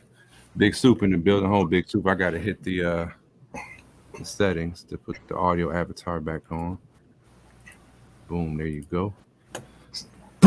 What's popping, Big Soup? What's up, man? What's going on, man? What's up, bro? Chilling. Y'all fellas feeling today, man? Thank you for tuning in. Yeah, for sure. Oh, man. What we talking about, man? What we talking about? He sounds just like Swells. Hey, I used to think that he was cover, swell right? until I met Big Super. Let me tell you how I met Big Super, Quis. I was in Boca Chica, right? Actually, Big Super had seen me probably the night earlier. You know what I'm saying? He had sized me up in the flashback. I see it back, you know, but the next day I didn't know that was Super. You know, some dude walked by me. And when I first seen him before I knew who he was, I never heard him, so I didn't know it was Big Super. But in the story, he thought I was staring at him through the glass, and I really was looking at they got like cakes and shit in the window at Boca Chica at the restaurant at Frio Hot. But he said he thought that I was scoping him out. And then I seen him in the street. He walked by me like, "What's up?" And I'm like, "What's up?" But his "what's up" probably was more aggressive than I even interpreted at the time. But fast forward to the next day, right? I'm waiting on Mundo to come scoop me up, you know, because he was going to roll out. And I'm down there in the lobby. I don't know if I had breakfast or whatever, but I hear somebody say, "Oh, man." And I'm like, that shit sound familiar as shit. So the whole time I thought Big Super and Rod Lewis was the same person. You know, It sounds just like him, John. Wow. And so I swear I used to blow up Rod in his DM like, bro, I know that's you, man. Just tell me that's your troll. You know what I mean? Like, just tell me, bro. I ain't gonna tell nobody. Just tell me. I was always like accusing him of being Big Super. But anyway, I'm in the lobby. I hear, "Oh, man." And I'm like, dude, that shit sound familiar. I'm like, that's Big Super voice. But I'm like, So then I'm like, I don't know which of the dudes said that. I just know it came from that direction. So then I was like, you know, sending Mundo a voice message saying I'm coming outside or whatever. But I said, so I voice message on purpose, like, man, I think I just seen Big Super in here. And I said that out loud so he could hear me. I'm like, if it's him, he gonna look my way. You know what I'm saying? And when I said that, he looked my way and he was like, "Oh, man." And then we just started talking. I was like, hell no. Like, you know, and that solved the riddle of Rod Lewis, Big Super, because until that day, Yeah. I thought they were the same person. Now, I'm going to tell you how it really went down, you heard? Okay, tell us. Jay Morgan leaving out some shit. So busted, right? Leaving out some shit. So this is where it really went down, right? Okay. So, you know what I mean? We have Frito Hut in Boca Chica, right? Okay. So I'm like, boom, you know what I mean? I'm going to eat my breakfast. You know what I mean? Eggs and shit, pancakes and bacon and shit, right? So I see Jay Morgan shit. I knew who he was and shit. So I'm like, you know what I mean? I ain't no dick rider. You know what I mean? I ain't the type of nigga to run up on niggas be like, "Yo, Jay, what you know? I ain't me, nigga." But at the same time, though, actually, no, I'm gonna take that back. I seen Jay Morg on the joint. I said this nigga look like Jay Morg though, man. So I really didn't know. But the nigga was grilling me. You know, nigga walked past grilling me, him and some old head nigga outside and shit. So I said, I bet. Y'all niggas want to keep looking over here. So you know what I mean? So I did my old 50 Cent joint, you know what I mean? Walk past some niggas, shoulders bumping and shit. See which one of them niggas gonna flex. Said, nah, these niggas don't want it. I said, all right, because I was going to tear him and that old nigga up. All right, now, do you know who the old nigga he talk about really is? Who? Do you know who he is, Big Super? Who I was with? You know who Omari is? Nah. He got a channel too, but he live in Boca Chica. He moved now, but he got some YouTube stuff. He be in the travel circle, but you know, he come from like the Chris Dogan era. So I kind of, you know what I mean, baby pressed him. You know what I mean? I ain't really press him. I just gave him I didn't know. I didn't realize I was being pressed. Gotcha. You know what I mean? I see this nigga, you know what I mean, all playing this shit around and shit. So I'm like, oh, these niggas. But I do remember him from the night before coming by saying, "What's up?" And we just, you know, I was like, What's up? And the thing is, like I said, I really didn't know it was him, right? So, you know what I mean? I was like, yo, you know, let me let him know who it is. So I said, oh man, just to see if he was gonna react. But I seen you look over my way first. He's like, oh man. And then when he said, Big Troop, yo, I think Big Troop is there. I said, yeah, nigga. Yeah, that shit is so wild. Not being swells. That's Oh, I know. That's when I realized it wasn't. Nah, Rod's my little cousin, you know what I mean? You know, we send him to the store and shit to go get me some ices and shit. You know what I mean? Tell him keep the change and shit. What flavor ices? You know what I mean? I like the Blue Johns. You know what I mean? That shit's fire, you heard? oh shit, man. That's funny. Oh man, that Mundo pulled up. I was like, "Oh shit, Mundo too." Yeah, that was the first time. That was the first time you met Mundo as well. Yeah. That's what I saw Mundo and Johns. You know what I mean? I was like, "All right, that's what's up, man. That's what's up." I tell Mundo, "Yo, man, I almost killed these niggas, man." Yo, these niggas was looking at me crazy. I was like, "Yo, I'm on vacation, but one of these niggas gonna eat a plate." Nah, it probably was good vibes, man. Good vibes. Good vibes. Yeah. No, it was just hilarious. It was Small solid, world. though. It was solid. So, Mark, while I got you on here, like, what's the overall plan? You know, if you could touch on it, like, you know, where we headed, like, in the near future with the channel. All right, with the channel, I mean, I got a good list. Big Super is on my short list here. Man.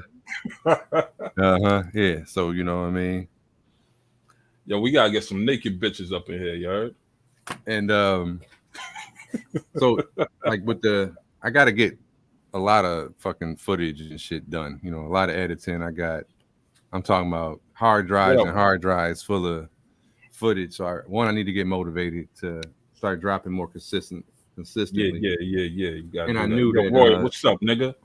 That you know all the YouTube ins and outs. So I knew that by the time that I linked with you on the 20 questions, I needed, you know, hope that would spark the motivation, because I've watched your videos and I've seen, you know, I like your style. It motivates me, almost like watching another DJ make his cut. So I'm like, okay, I see how you doing the key. So I gotta come with some shit. You know what I mean? So, you know, like that brought back some fire actually and inspiration watching your shit.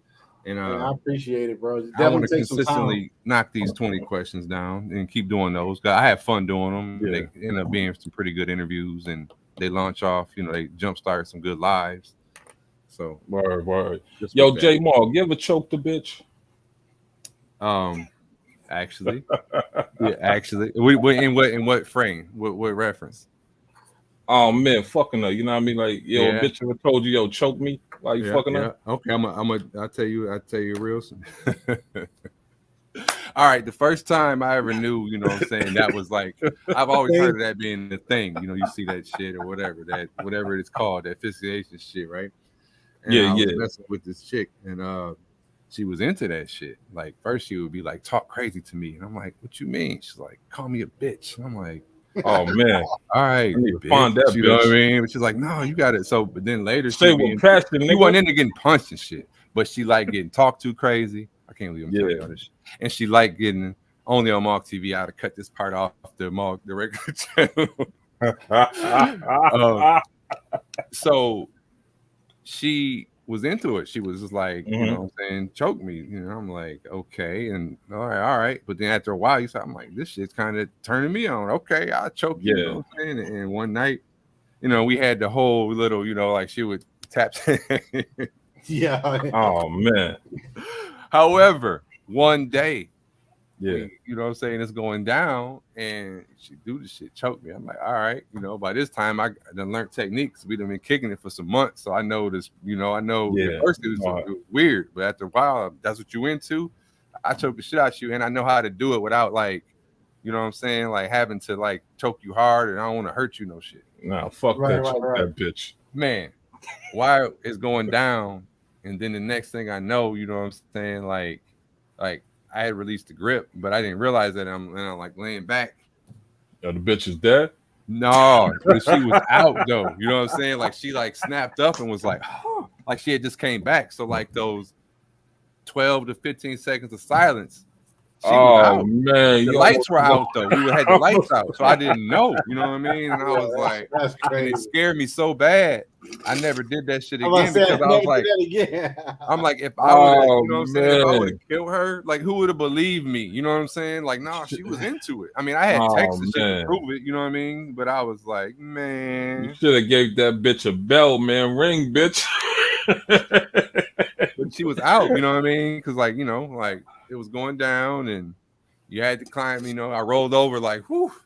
I'm like, I said something, and then like she just, when she finally responded quick, it was like she was like coughing and shit. And I'm like, she was like, I think I was passed out. And I'm like, you fucking were, you know. I'm like, nah, that was like the last time I ever did that shit. I wouldn't say shit. I'd say, yo, bitch, you was all right. The boss and she was playing dead. Oh man, I would say, yo, bitch, you was all right. Fuck you mean you thought you was passed out? Nah, you was all right. You was alive, bitch. Now put your panties on and get out. But I remember telling my homeboy that shit. I was like, bro, he was like, oh man, I messed with a couple chicks that brought that like that shit. He said, I ain't never choked them out, bro, but yeah, that's wild. I was like, man, I wasn't trying, but I'm like, that scared me because I was just thinking, I was like, dog, this could go. Like, you know what I'm saying? What if she would have died? You know what I mean? Who would have believed my story?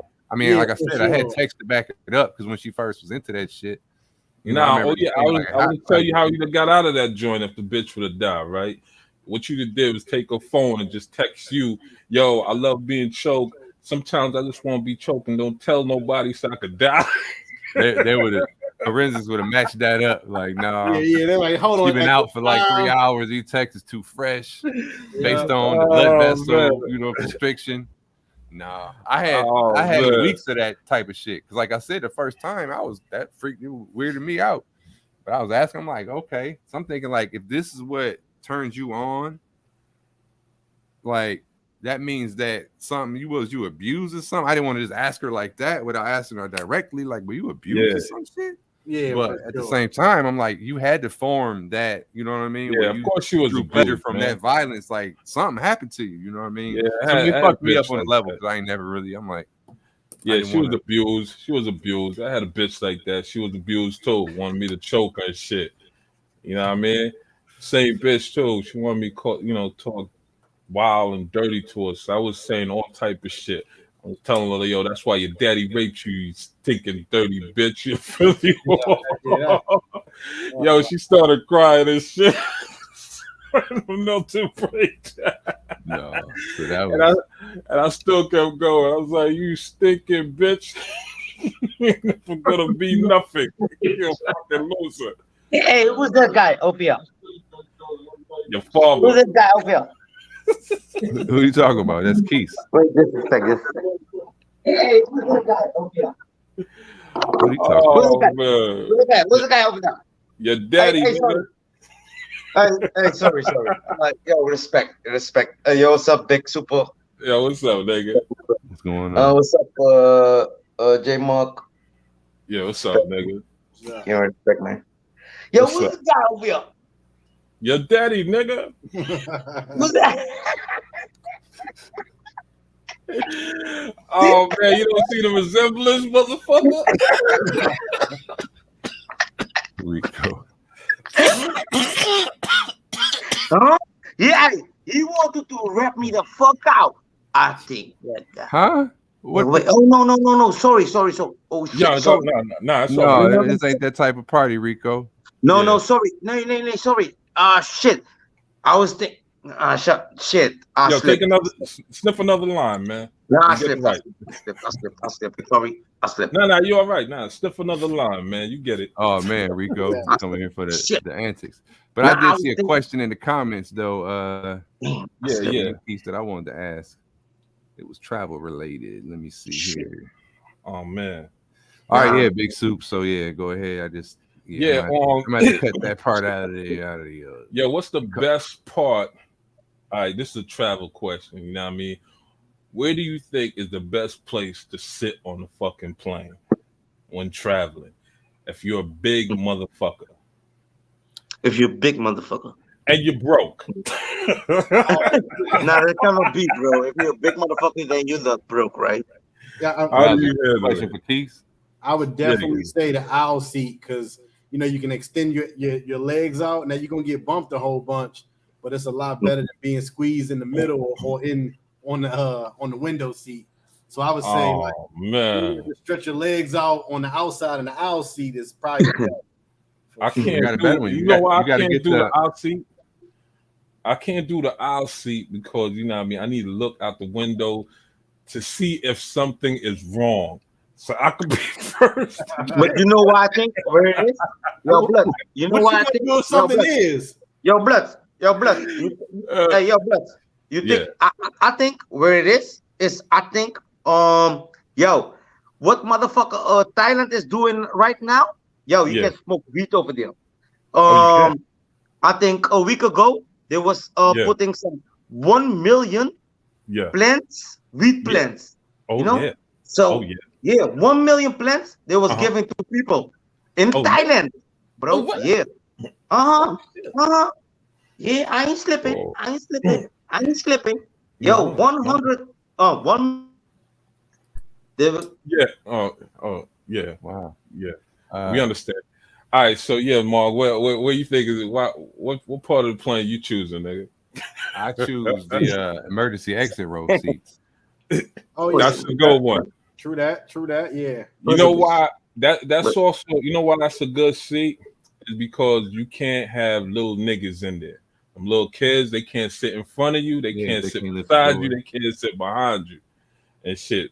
The only fucking It's- problem is, you know what I mean, you can't pull a seat back down.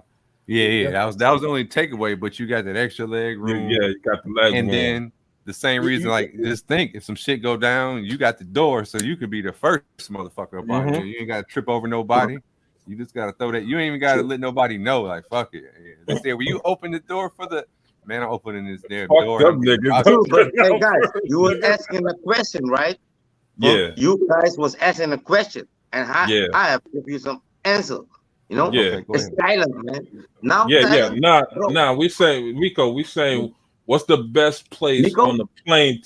What's the best place on the plane to sit? Mm-hmm. What's the best place? You've been on a plane before. Where you think is the best spot on the plane to be at? On the place, right? Plane, nigga. Like, you know, On the plane, Plane. on the airplane, on the yeah, airplane. airplane. Yeah, flying, nigga. Yeah, Yeah. nigga. Where's the plane? Yeah, What's the where best the seat, though? plane you? Yeah, what's the best seat for you, nigga? The cheap section though, not the first class, nigga. The cheap section. Yo, I was sitting. Would Yo, you sit next all to- the way in the back of the plane? By I the tried food? that. Nah. That's just like turbulent. You gotta, No, that's you gotta that's a- smell the toilet shit, Yo, and you be the last nigga to get a That's a peanut. bitch ass question, man. That's a bitch ass question, man. That's a bitch ass question, man. Nah, That's but a bitch ass question. I'm only sorry, man. thing that I would That's add a is bitch that ass question. if you sit in the aisle, if you sit in the emergency exit, you don't really have no tray to put like your iPad or your laptop on. That's the only thing I hate. Yeah, and you go on long ass flights if you going to Thailand. So I guess you had Yeah. I you had hate, that bro. option in your. You know what I hate, bro? Jazzy I P, was what up, sitting baby? Yo, I'm gonna sit for 9 fucking hours, right? I'm Yeah, gonna sit for 9, maybe you guys for 12 hours or something. But yeah, I with was your sitting for 9 OCD, hours, yeah. bro. And I'm sitting with an old fucking woman next to me, bro. Oh and man, I'm yeah, them old drinking, bitches be I'm a stinking on the spitz also. plane. You know, I'm Yeah, drinking also right. some beer, and I'm a spitz also. And that woman didn't had some, to talk with. Hey, Yeah. that Did is you get some her number or fucked what? up How, shit, how the fuck do you talk to an old bitch on a plane and bro. I she was not alone, and she bro. not ring I the was bell? alone, bro.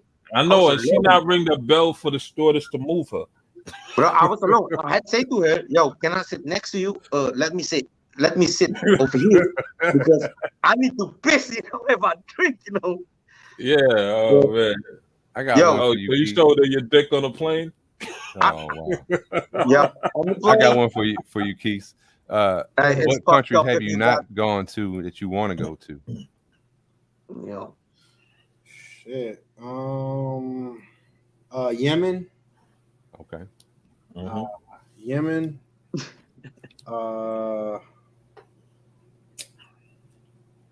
Libya. Okay. Libya. Yeah, that's probably high on my list. Madagascar.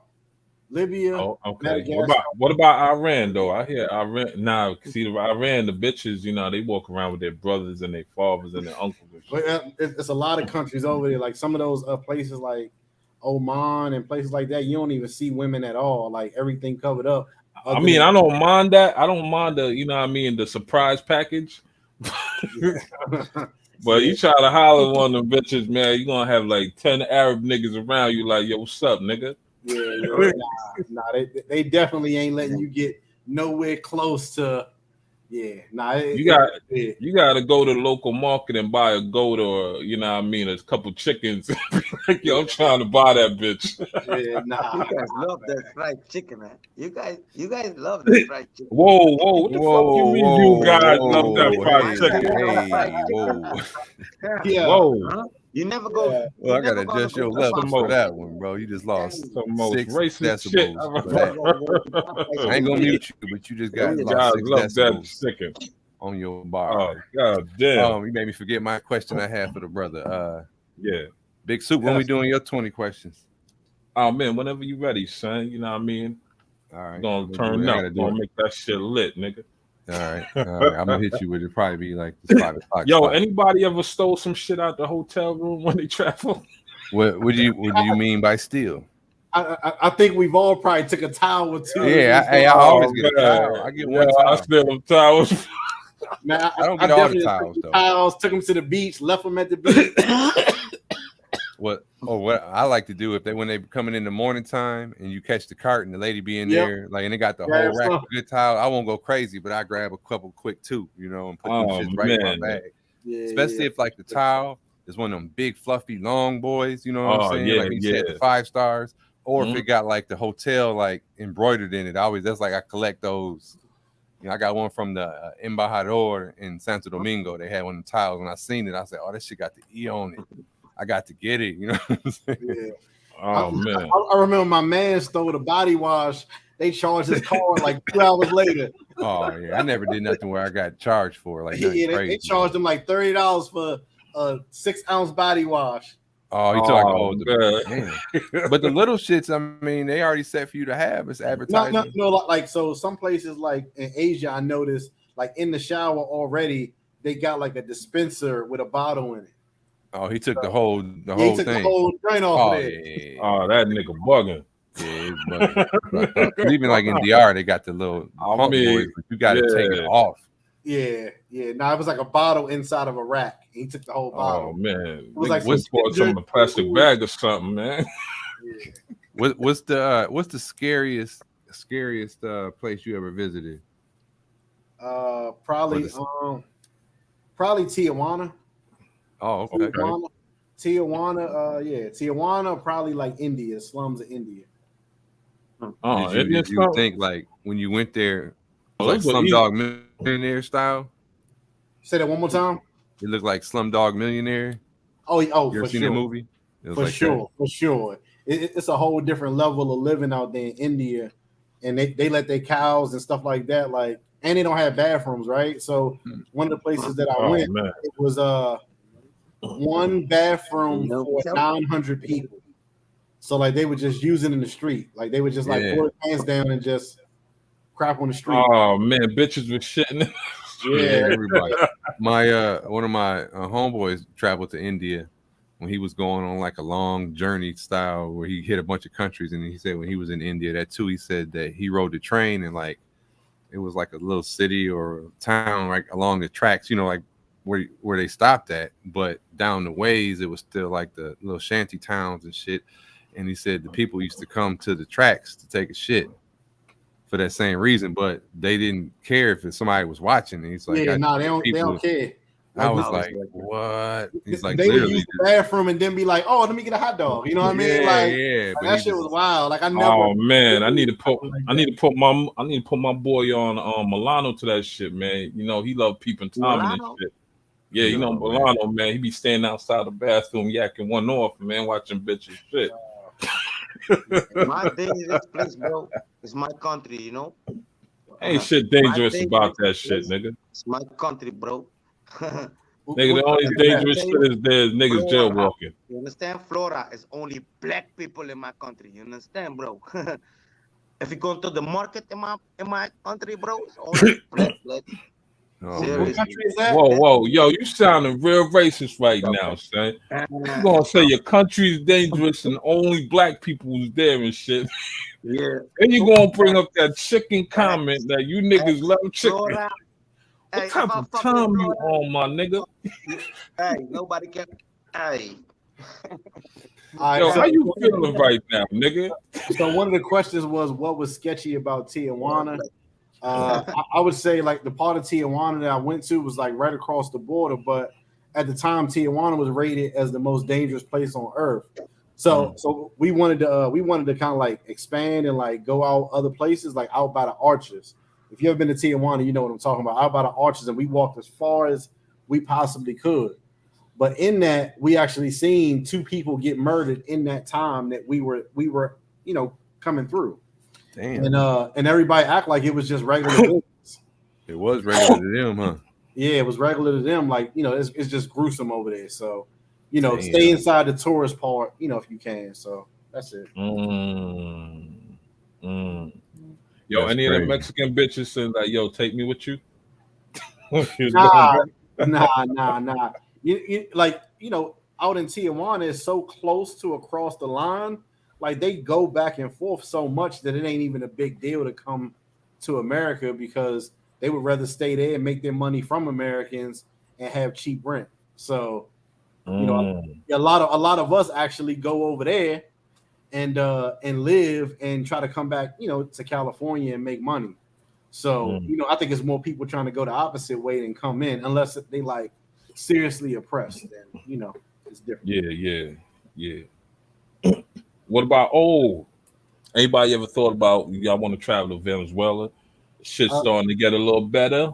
You know what I mean? Go over there and fuck them bitches. 2019. Yeah, one of the questions I was looking for, I mean, I guess it was at like what countries you've been to. I know you can't just rattle them all off. Maybe you can, but rattle some of them shits off. I mean, like you ever seen what's that commercial? They be saying I've been everywhere, and they be saying I've been to Lafayette. Now the real question is what got you into traveling though? Okay, what was what was one of what really got you into traveling? Like make you say, you know what, man, I'm tired of seeing the same shit. You know what I mean? You know why, bro? In this country, not you, nigga. There's nothing to see. Not you, nigga. There's nothing to see. Because you must fucking travel, blood. All right, nigga. Come on. Yeah, bro. We're not asking you right now. We're asking you right here. Mainly like I was saying earlier in the 20 questions was my stepdad passing away, and then my boy just presenting the idea, showing me a few videos, and I saw a couple people that look kind of like me, dressed like me. I was like, oh shit, they traveling, that shit looks dope. And then beautiful women everywhere. Those were kind of some of the reasons. And then I just took off. And then once I realized that I was spending so much money on clothes and shoes, I just diverted it over to traveling. And that shit was dope. So, just to answer J Mall's question, some places I've been, obviously America, Canada, Kenya, Nigeria, South Africa, Vietnam, Thailand, Malaysia, Egypt, India, Dubai, Oman, Saudi Arabia, Venezuela, Dominican Republic, Haiti, Cuba. Dang it. Shit, sometimes I gotta look at a map to even remember jog my memory. Tokyo, Hong Kong, South Korea. I've been to a lot, like the who's of countries. I've pretty much been to all of them now, except for Brazil, which is wild. But that was one. I'm like, where have you not gone? Now, another question is it better to travel by yourself or with a team? You know what? Like, it depends on how you look at it. Because Brazil. So a team. So let's say, like, depending on where you're going, right? Yeah, a team So- of five. A team of five, like, you get five of you straight, your Squad. cool homeboys. Yeah. You know what I mean? Is it better to travel with them or travel by yourself? And then I'm gonna give you another follow-up question after you answer that one. Oh shit! I just forgot about Colombia. I was just there last month, but and also forgot about Mexico. It depends. So, like, in my opinion, when you by yourself, it opens you up to more conversation amongst people, because dudes see a group of 5 pull up and they like, oh nah, what them niggas on? You know what I mean? Versus you by yourself, it's like, hey yo, who are you? Oh, I'm him, and it's no egos involved when you kind of by yourself. So that's a cool aspect. But when you with your boys, like, it's a lot of fun. Like, it depends. The only thing about traveling with your boys is you gotta compromise more, because it's like, this nigga want to do this. Okay, He got a chick that he been talking to on Tinder. You know what I mean? There's so many different egos. So I say, if you're going to travel with a group of people, try to stay somewhere where everybody can walk to where they want to go and spread out, and then come back together. So you don't have to travel all together like every single place you go. Now I'm gonna follow that up with this question here. You know what I mean? When you travel, are you the type of traveler that you like to scope out the place first before you bring the team, or you just like to go with the team? If you're going to a new location, you rather go with the team? If I'm going to a new location, when it comes to new location, are you the type to scope it out first before you say, yo, let's go over here? Or you like to say, you know what, yo, fellas, I'm gonna go over here. Y'all wanna, let's all go together. I would say I've been very fortunate enough when my friends been down the road pretty much every single time, especially if it's somewhere new. So I definitely would say me go with my friends first. So that way I can make sure they ain't no dumb shit. Like, if we gotta fight somebody, we can fight. Like, whatever it is, like, I can kind of lock it down, see how far it is, see how dangerous it is, and then I can go by myself. So I would say definitely with the team first. All right. Have you ever encountered, when you're with the team, this is with the team question, have you ever encountered, you see a fine lady, you tell the whole team, yo, that's me, and you got one that just had to get the bitch behind your back? Oh man, About to make me cry right now. Oh man. I'm asking these questions because this shit happened to me with the team. I got a follow up for you after that one, in the spirit of that one then too. I wish that it was some way I could show you my channel so I can show you this chick, but this chick feeling me super hard, super bad on my channel. I get the number, and my man run snatcher as fast as he can. Hey, I want him to pay whatever, something like $250. I say, yo, what are you doing, dog? I was blown, but it is what it is. I just wanted, I wanted to conversate with her. My man was like, nope. Man. I'm staying at this hotel. I got $250, man. It's wild. Anyway, so yeah, that definitely happened. Go ahead. All right. When you travel, do you got rules for traveling? Do you have like 5 rules for when you travel that you don't break protocol on those rules? For sure. And what is the 5 rules? If you see my, hold on, nigga, you here? You definitely should check my channel out, In the Streets with Quis. I definitely talk about a lot of this stuff. I think it's a dope channel. But 5 rules. So one of my rules is we gotta stay clean and close. So we gotta stay somewhere that's clean and somewhere that's close to all the action, because I don't want to move around a whole lot. Like, if we don't have to. The second rule is no matter what, none of us should do anything overnight. I don't know how dudes, they meet a chick and then trust them to sleep beside them. I'm never going to do an overnight ever if I meet something. Listen, bro. Hold on, Rico. No. The first rule is respect, bro. Okay, respect, sure. Sorry. shoot this nigga in the foot, man. Respect, bro. Sorry. Sorry. All right, yeah. That's All the right, big so that was rule number 2. What's rule number 3? So let's say clean and close. No overnight.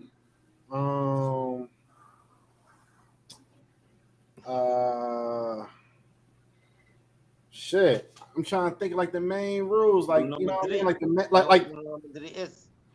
Yeah. Go ahead. And this is just the individual. This is not for the team. It's just for the individual rule.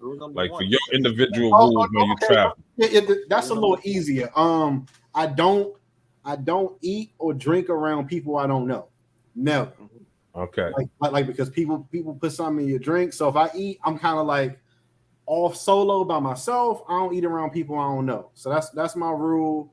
I make sure I leave majority of my money like back at the hotel, like you know, because I don't a lot of people be carrying around every dollar they got, and that's dumb to me. So clean and close, no overnights, don't eat and drink around anybody, keep most of my money back at the hotel, and shit, I don't really have a fifth one like for myself. I'll be honest. See, I gotta like when I go out of the country, I gotta, you know what I mean, a habit of doing. Hold on. Before I move too far, if you scroll down, that chick in the blue, but the video is called The Best Hotel in Cartagena, right there. You'll see her towards the end of the video that I'm talking about.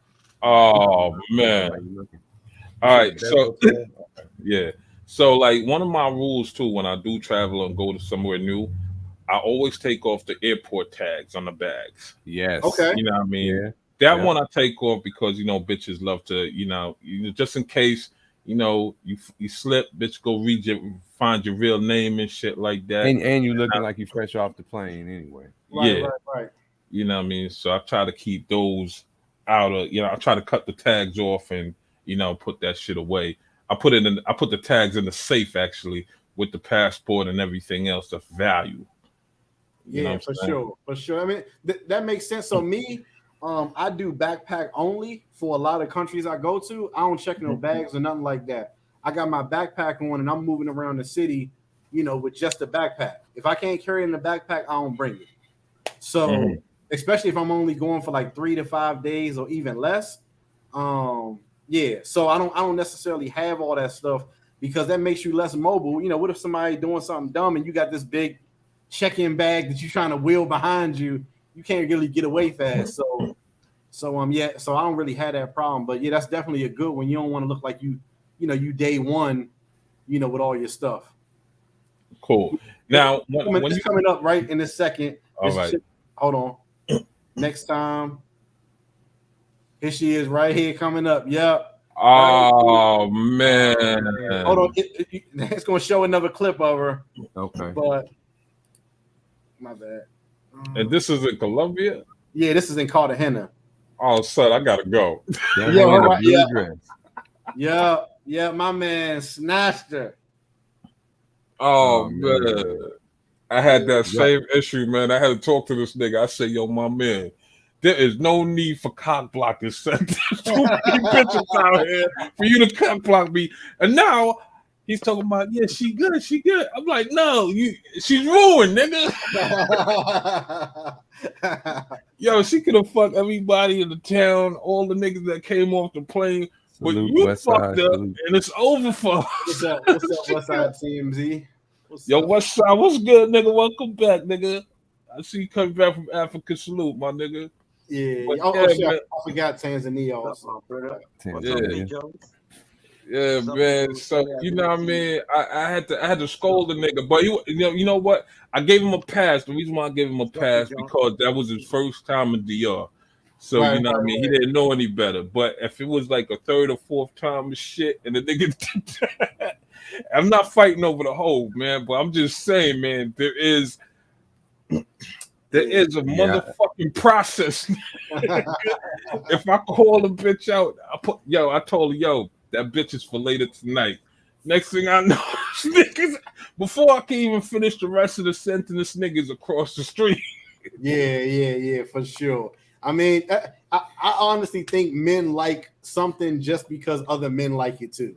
Yeah, You it's know, it's just the idea of, oh, I can do it first. Like, dog, all these women out here, we just been chilling, and like, just because the joint feeling me came back, talking to me, yeah, I don't know, whatever. It is what it is. Oh man, fucking whole etiquette, niggas have whole etiquette, man. You know what I'm saying? I should teach these niggas.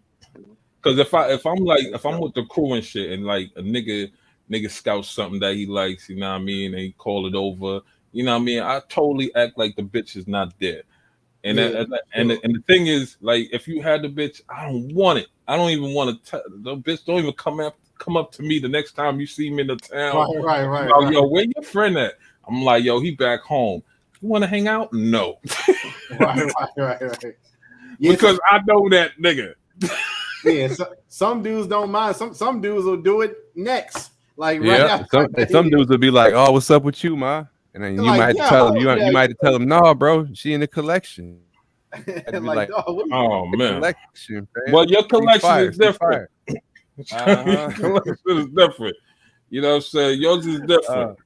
Hey, you know what I mean? Tell them, hey, Quis, you might have to be like, "Yo, Big Soup, ceasefire." You know what I'm allegedly. With J Moore collection now. Whoa! I didn't see the pickup.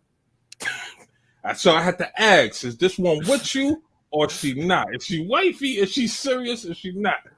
Because I don't know if you completed the task or not. So I got, I gotta ask you a question. If you ain't completed the task, nigga, I suppose you're taking too long.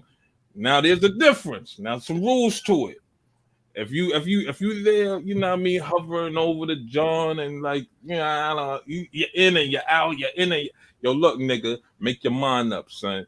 Because if you don't, this bitch is about to go upstairs.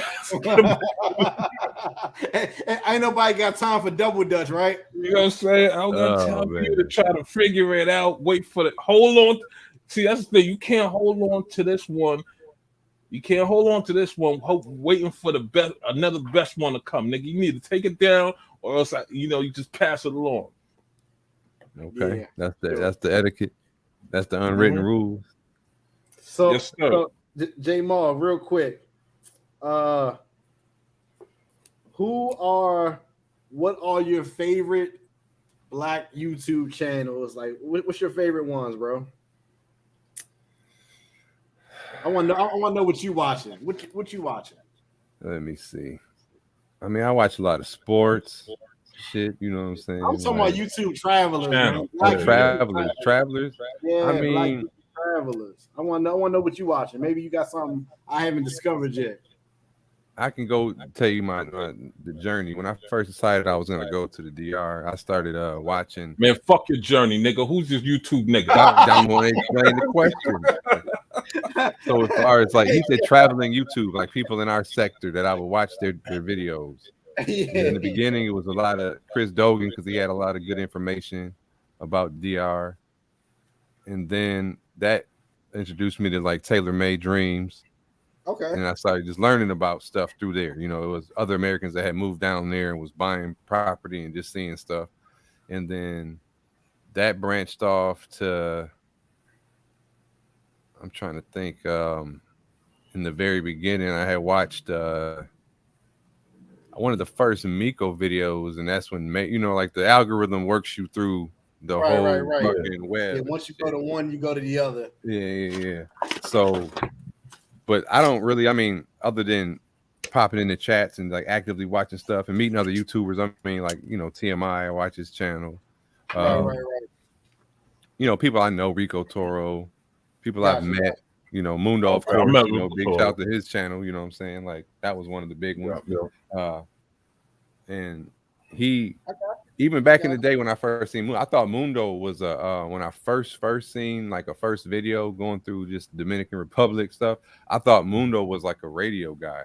I never even told him that because the way he had like the soundproofing stuff up where he was shooting his videos. So I first thought he was like a radio dude, you know what I'm saying? And he had the beard and shit. But then, so his channel, I watch his shit now because like I like the Dominican perspective showing off the channels more so than all the American stuff be semi-repetitive. That's right. depending on the sector.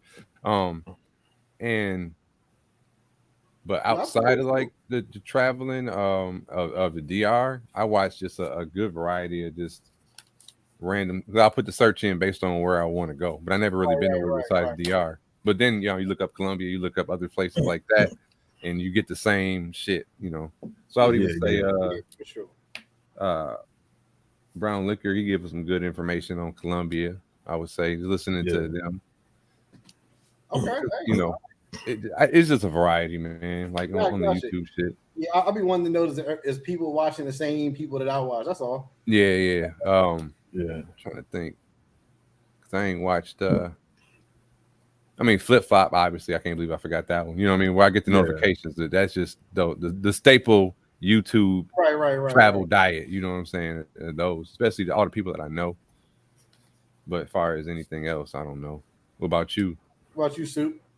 Oh man, the current like the YouTube channels that I'll be watching, Mundo of course, Flip Flop of course, TMZ. That nigga be wild. I'll be fucking with that. Who else? I used to watch Taylor Made, but you know what I mean. It takes a while. It takes a while for me. So like I need people that make that just make the channel laughable, man. Like and not laughable as far as they're clowns and that, but just entertaining to make one laugh and shit. And not afraid to be them. And shit like that. Open. I like YouTube channels that make me feel like, we're on this block together, just kicking the shit. These are the type of channels that I relate to more, because I like to be on I want to be on a block with you. I'm not there, but I want you to make me feel like I'm there on the block with you. Like, yo. So you like the creep cam channels? No and yes. A little bit. No and yes. No and yes. Like actually no. I don't like the creep channel. But what I do like is like if you out with it, if you out with this camera and you be like, yo, like for me, like what I used to do, like when I'm in the DR, right? And my boys are back home and shit and they can't travel with me, I'll take out the camera and I'll be like, yo, we're gonna play a game. It's called Scout Sniper. Y'all niggas snipe the bitch. Y'all niggas scout the bitch, and I'm a sniper, man. And I'm gonna take a picture of the camera and send it to you. You know what I mean? I get them. You know what I mean? I get them to interact. Like they pick the bitch that they pick the. Like I walk with the camera, and they pick the bitch that they want me to fuck and shit. So I walk with the camera, and they be like, "Yo, scout." I be like, "Which one? Snipe that bitch right there." What about all right? Well, how many of your friends that you got soup that's in your circle that travel with you, or are there any? I got like five or four. I put four necessarily, but one, jump in when he can. But normally I do travel by myself. I really like travel by myself because like Q said, everybody got their, everybody want to go here, everybody want to go there. And like usually when I travel with my people's like I'm like more of a protector type of person. That's like my character, more of a protector character. So I can't drink as much as they can. I can't hang loose. I'm always on alert. You know what I'm saying? And I'm always telling niggas, nah, we're not going over there, nigga. You know what I mean? Because if it goes down, guarantee everybody getting fucked up. I don't give a fuck if you were just standing there with your camera recording, you getting hit too. That's how I play. You know what I mean? But to avoid all that shit, I'll be like, nah, let's go over here. And you know what I mean? It makes me feel like, like either the big brother, the big brother that just want to make sure everybody all right. Yeah, but at the same time, like, it kind of take away from your time you're kind of fun because you know what I mean. You gotta make sure that the team goes because a lot of dudes, some of the dudes that I travel with, you know what I mean, they got kids, you know what I mean, and you know they got their wives and shit like that. So I take it. It's You got on me. responsibilities. Yeah, it's my responsibility to get you the same way you came is the same way I want you to get back because I don't want to explain nothing to nobody, loved ones. You know why this happened and why that happened. I So understand 100%. 100%. I got into a situation down in DR that I had to get my homie out of, and and you got to be responsible for your folks, especially if you're the one planning the trip and you don't hyped it up. Yep. I had the same, not a bad situation, but just and I'm the planner too. Like babysit. I do plan the trips. You know what I mean? I do say, yo, who's in? Who's this? Is where we're gonna go? This is where we're gonna stay because I already scouted the location. I know what time it is. I know who's who around the area. I know if this happened, what to do in a situation. You know what I mean? I know all this shit before I even tell niggas to come. You know what I mean? And you do have knuckleheads in the group. I try not to bring them, but you do have some knuckleheads that this is their first time going somewhere, and it's like they can't help themselves. Yeah, they don't know what and you're trying to protect them from the shit that can happen. You know what I mean? So I mean that's like one of the biggest things, but. Do I feel better when I have people that I could conversate with and what I mean we could laugh about shit, we could joke about shit? Yes, that's the best part about bringing a team with you because what I mean y'all could share these stories. It's better to share the story as a group. Like when y'all going back on the plane, oh son, you remember this happened? Yeah, I forgot all about that shit. That's what happened when y'all went in there. Yo, we did this.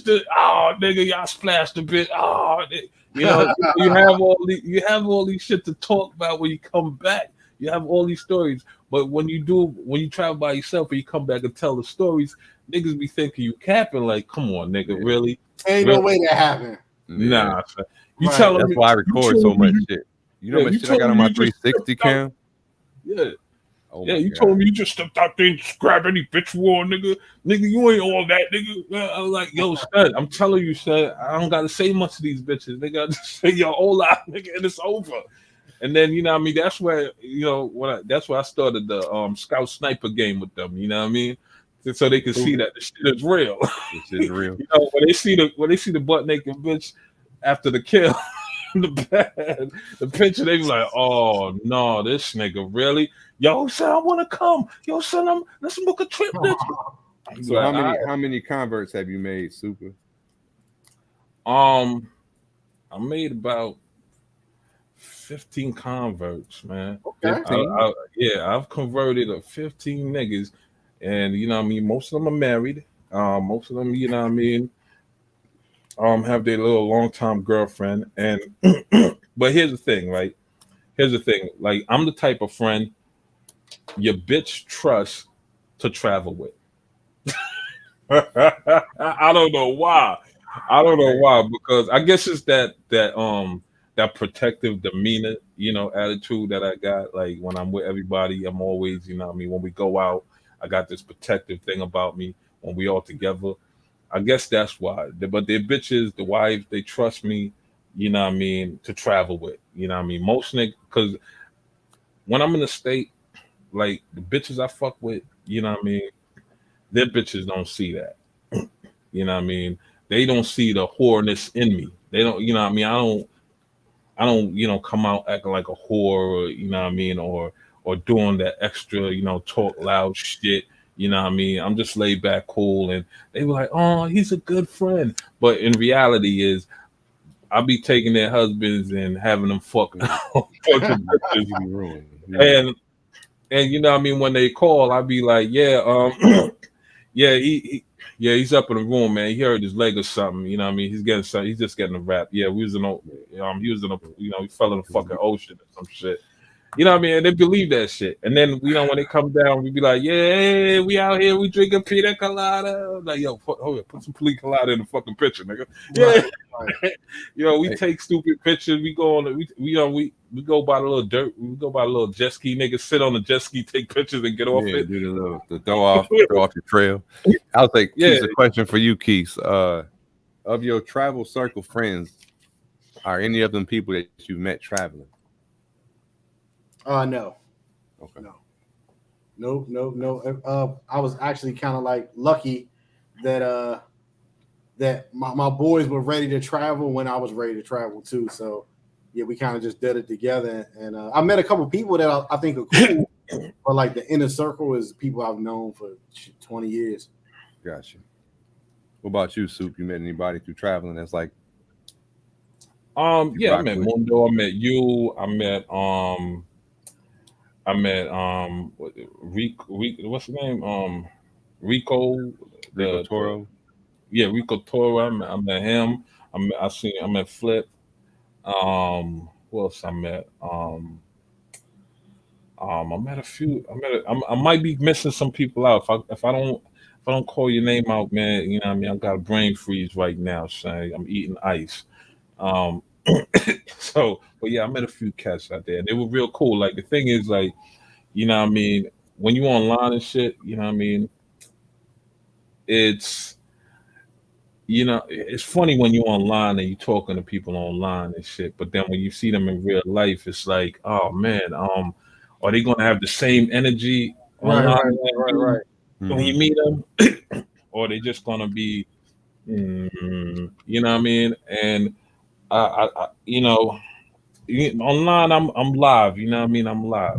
But you know what I mean, when I do meet you though, you know what I mean, I have to size you up though. I gotta make sure that, you know what I mean, you is who you is, because sometimes you can meet some people in real life and they're not the person online and shit, and they try to do a little extra shit, and I'm the person I pick up on extra shit, like you try to be a smart, try to play tough or a smart ass or some shit like that, or try to run game and shit like that.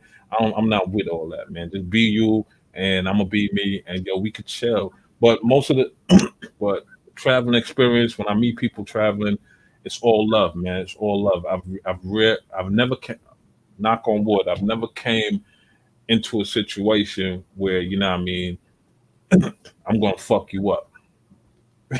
I mean, I'm gonna size you up, but I'm not gonna fuck you up until you show me something different. Right. But Right. other than that, what I mean, I'm happy. I'm happy. I'm cool going, and what I mean, it only takes me about 2 minutes to really know what kind your character. You know what I mean? I got a good sense. If I get spider sense around you, then I'm not going to interact with you real too tough. But I'm going to be like, yo, nice seeing you, and keep it moving. But if I don't get those spider sense around you, then I'm like, all right, cool. We're gonna chill, kick it, you know what I mean? And like again, like I said, I'm like a protector type. So once if me and you cool, then you know what I mean, your safety is my is my responsibility. And I'm gonna look if you get into some shit, we get into some shit. If you was wrong, I'm gonna talk to you after we finish what we gotta finish. But other than that, you know what I mean, I'm gonna treat you like a solid homeboy like that, you heard? Right. That's a solid way to be for sure. I got another quick question for you, Keith, because I got to Oh, shut but it down here I in bet about Miguel. 10 minutes. What do you edit with? Editing with Final Cut Pro right now. Okay. On That's my what I use. MacBook. Yeah, that's what I got all my plugins and all my shit built in, like all my folders and shit like that. Like so Okay. Final Cut Pro. That's what I thought. I what I mean, if you use it, you recognize shit. You like, yeah, that's some Final Cut, or that's Adobe, or So I was like, yeah. I see a couple. I'm like, it's definitely characteristics that you can notice with each camera and each computer software. But I use that. One of the things, I know you said you got a lot of files, but the way to get started or putting them out is the organization. It's just making folders, and that's one thing I got a lot better on. Is organization. making when I get home. Almost got salute to my nigga Miguel. He's a real stand up nigga. You know what I mean? I hanged out with him and what's the other nigga?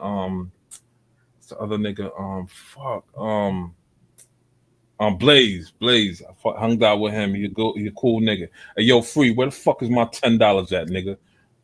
Oh, what up? What up, Yeah, Free? we all good. Fuck it, Yo, good. fuck it. Free society.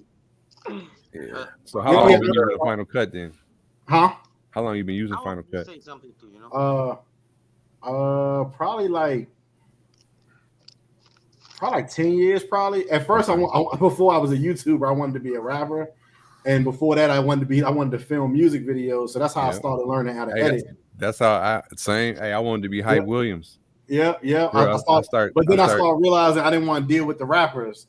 That whole business problem is an even bigger problem.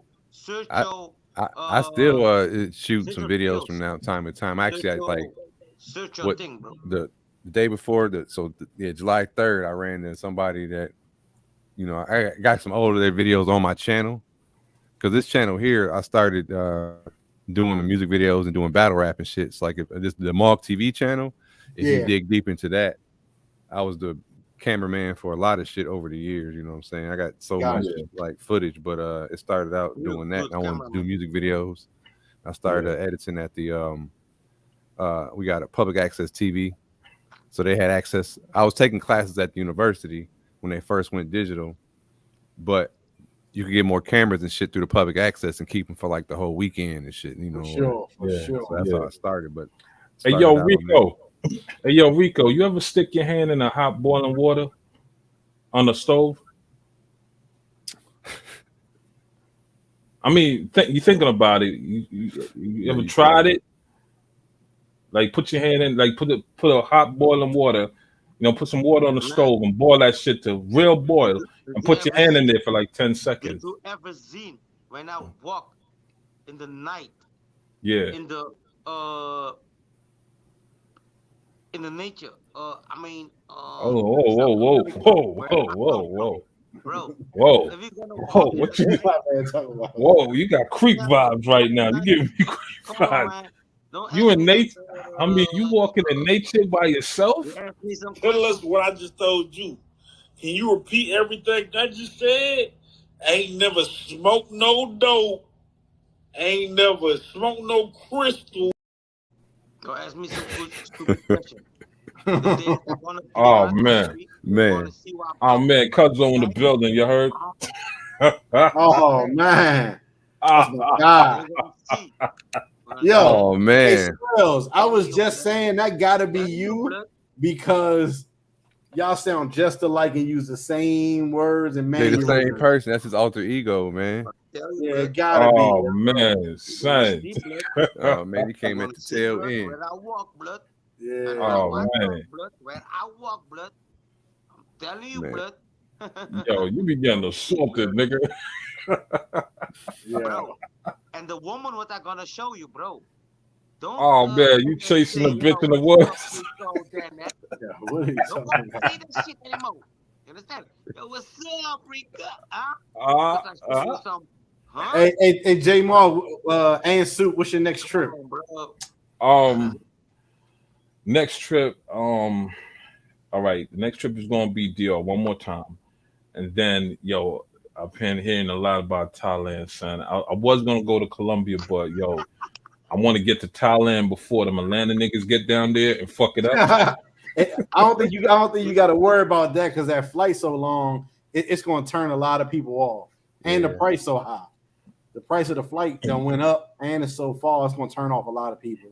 Oh, that's good money. You know what I mean? So Thailand might, after DR, then Thailand gonna be my joint, and then I'm gonna reverse it back to Colombia, because you know what I mean, I just want to eat some Chinese food. You want to eat some Chinese food? Oh man, chicken wings looking good. I'm gonna be going back eat some Chinese food? DR, but I don't have no more vacation until October is when I'm planning roughly. I got a trip. My cousins and stuff is trying to come back. The Chinese food from putting the band back together one more again. Are you going around Halloween or what? I go before Halloween. Yeah, I really like to see less Where you going to go? English speaking people as possible. Yeah, I'm planning on going back around Halloween. So I want to go. I want to go to before Halloween. You know what I mean? I want to spread these bitches first. Exactly. Oh, man. I've always explained. I say, man, you gotta. I ain't gonna try to go to the car lot when everybody trying to drive cars. I'd rather. You know what I mean? Yeah. Hey, man, come down there in the name of content, man. Yeah, Name for sure. I mean, I be down there a lot anyway. I got shit going Oh on. man. So. I mean, y'all gonna have big soup residue on these pictures.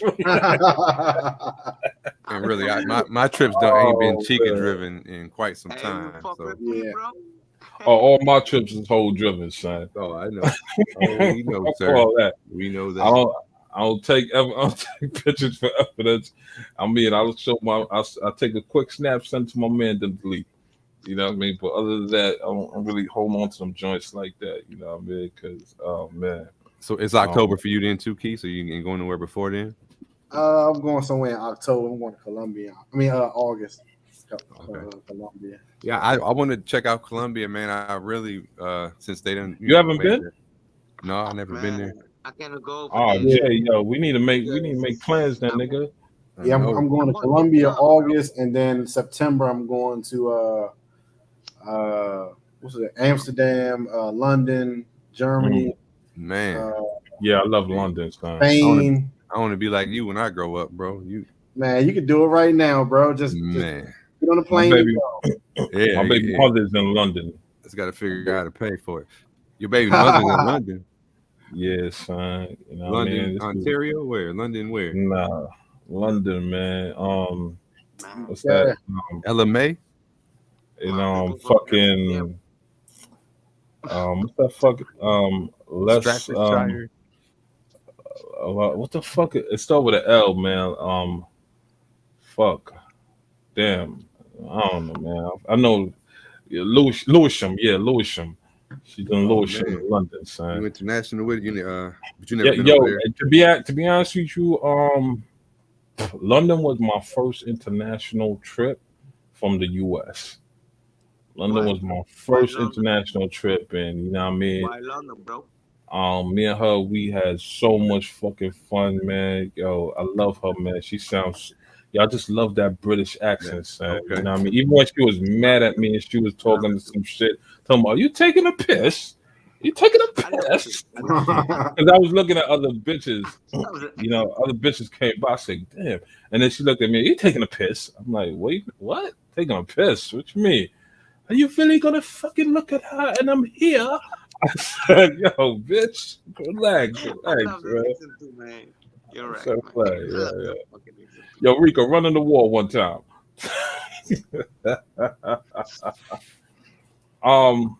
Yeah, man. I see a lot of travelers up in here right now. Y'all a little late for the show, but it's all good. Hey, London is 2 hours from me, you know. Yo, Rico, I'm gonna stab you with a pencil, man. I just want to stab you with a pencil, nigga. I've been in I haven't been in Sasua on Halloween. I've been in the DR on Halloween like 2 or 3 times. How was it? It was different, you know what I mean. As far as I didn't, like I said, I wasn't up. I was in Santo Domingo 2 different times. And okay, cool. My homeboy had a costume party last time. That was actually pretty dope. Hey, yo, Free Society, what you like about Halloween in DR, my nigga? Free Society? Yeah. I mean, like, you know what I mean? What the fuck you like in DR on Halloween, nigga? You know what's scary? Yo, you know what's scary on Halloween in DR? What's that? The bitches' prices. Oh, man. Oh man, it's supply and demand. Oh man, that shit scared the shit out of niggas when they hit $200. Hold on. What you say? $200 for the hour. Say, yo, bitch! I'm in the job. Man, I was screaming, you scared me, bitch.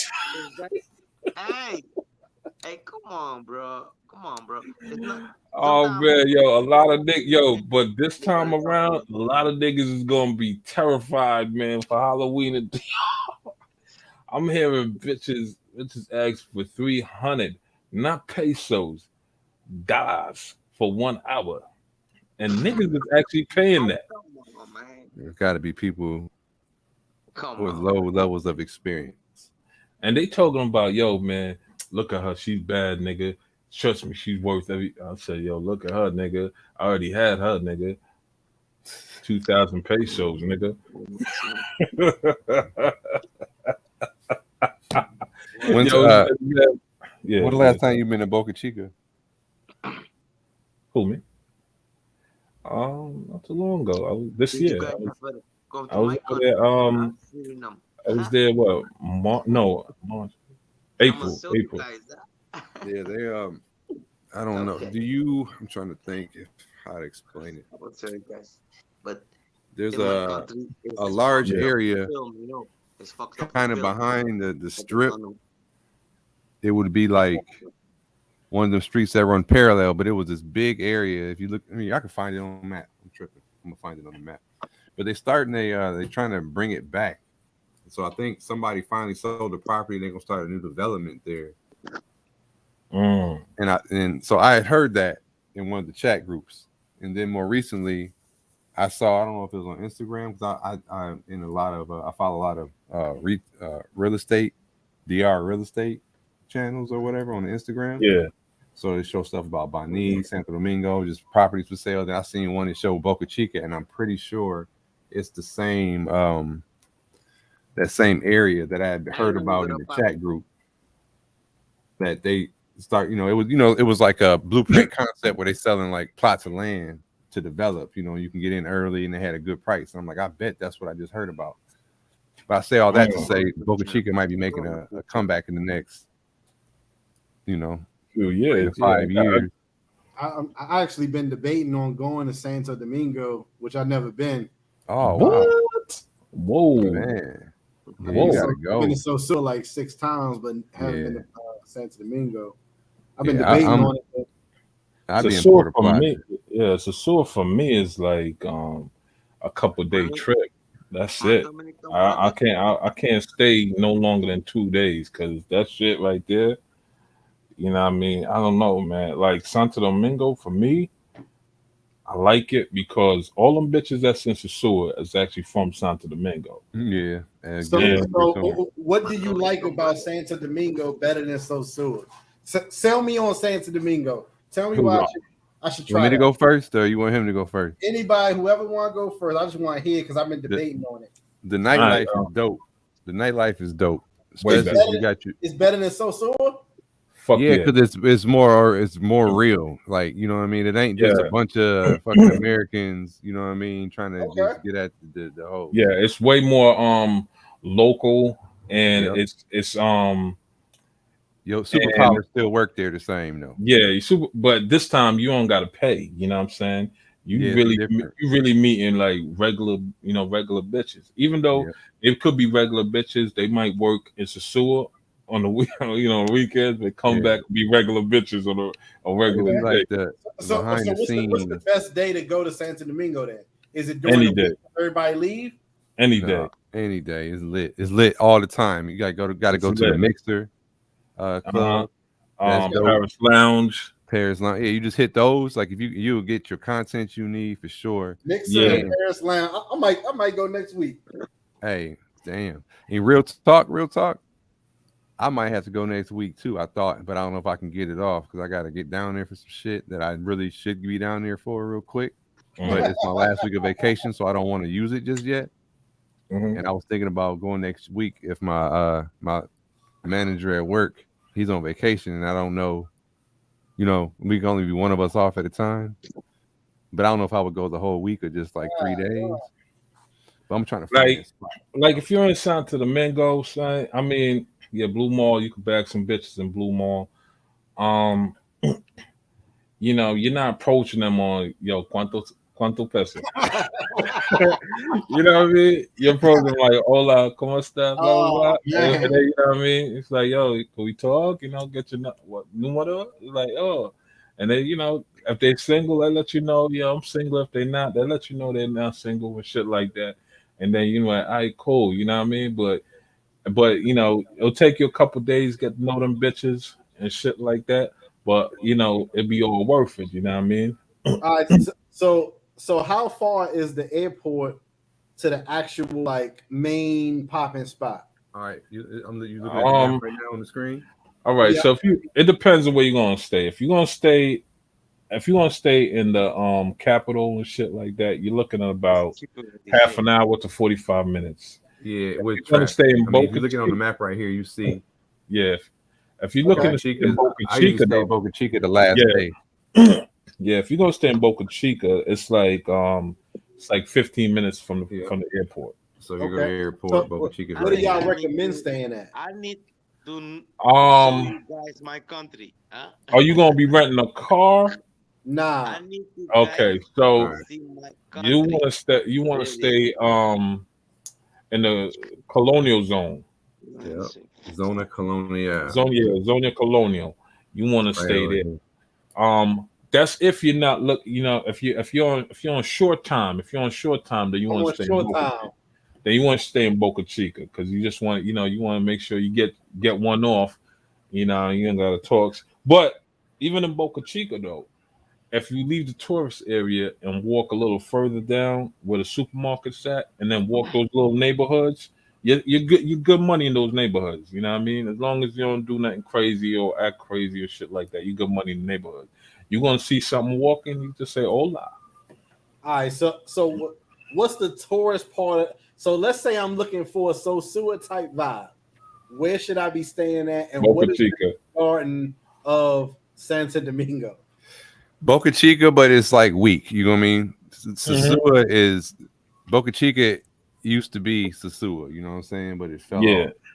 It fell off hard. You know what I mean? But you Real might hard. have some good days there because Boca Chica is the closest large local beach where all the people come from, especially on Sunday from Santo Domingo to go to Boca Chica. Yeah, but Sunday, you know what I mean? Those It'd are be like a family lot and of shit. family, So but- that's a waste of fucking time. But Man, the weekend though. Y'all ain't really selling this to me all that great, man. But the clubs, man, you gotta go to Santo to hit the clubs. Yeah. All right, so where would the hit the clubs Molly be? Cone? That shit's lit. All right, so But- where would the club be in Go to in the relation to where I should be staying at? I mean, it's Airbnbs all through Yeah. Santo Domingo. I done got some really dope Airbnbs that was close. Yeah, damn near nice. walk to all this shit. So that's what I would say. Get you an Airbnb in Zona Colonial if you're gonna stay in Santo Domingo. Stay close to the Molly Cone too. Yep. Stay close to the Molly Cone. That's where the action's at. All right, so show me on the map. I'm sorry to ask y'all so many questions. No, Nah, that's what we I'm doing. just interested in trying to go. Yeah. I want to go somewhere different because I don't war Sosua out. I'm like, Yeah. all right, let me go, vibe with something else. I'm just trying to figure it out. And that taxi cab ride from STI to Sosua is Yeah. Like if you there, yeah. Let me see. I just saw. Well, see, when I'm in Boca Chica, I usually rent a car, son. So I'm like all over the Santo Domingo, man. I'm all over the place. You know I what I never mean? drove in Santo Domingo. I only drove in Puerto Plata. Yeah, Santo Domingo. I'd rather drive in Santo Domingo than Puerto Plata. I don't know why. It's just more easy. Because they remind you of New York? Yeah. You know what I mean? I'll be gunning down the fucking streets, so I got a good rental dude, you know what I mean? That give me good prices on SUVs. I only do SUVs, I don't do little cars, man. You know what I'm saying? I lost my damn point of reference, Keith. Hold on, bear with me. You gotta find the airport and the airport is over here.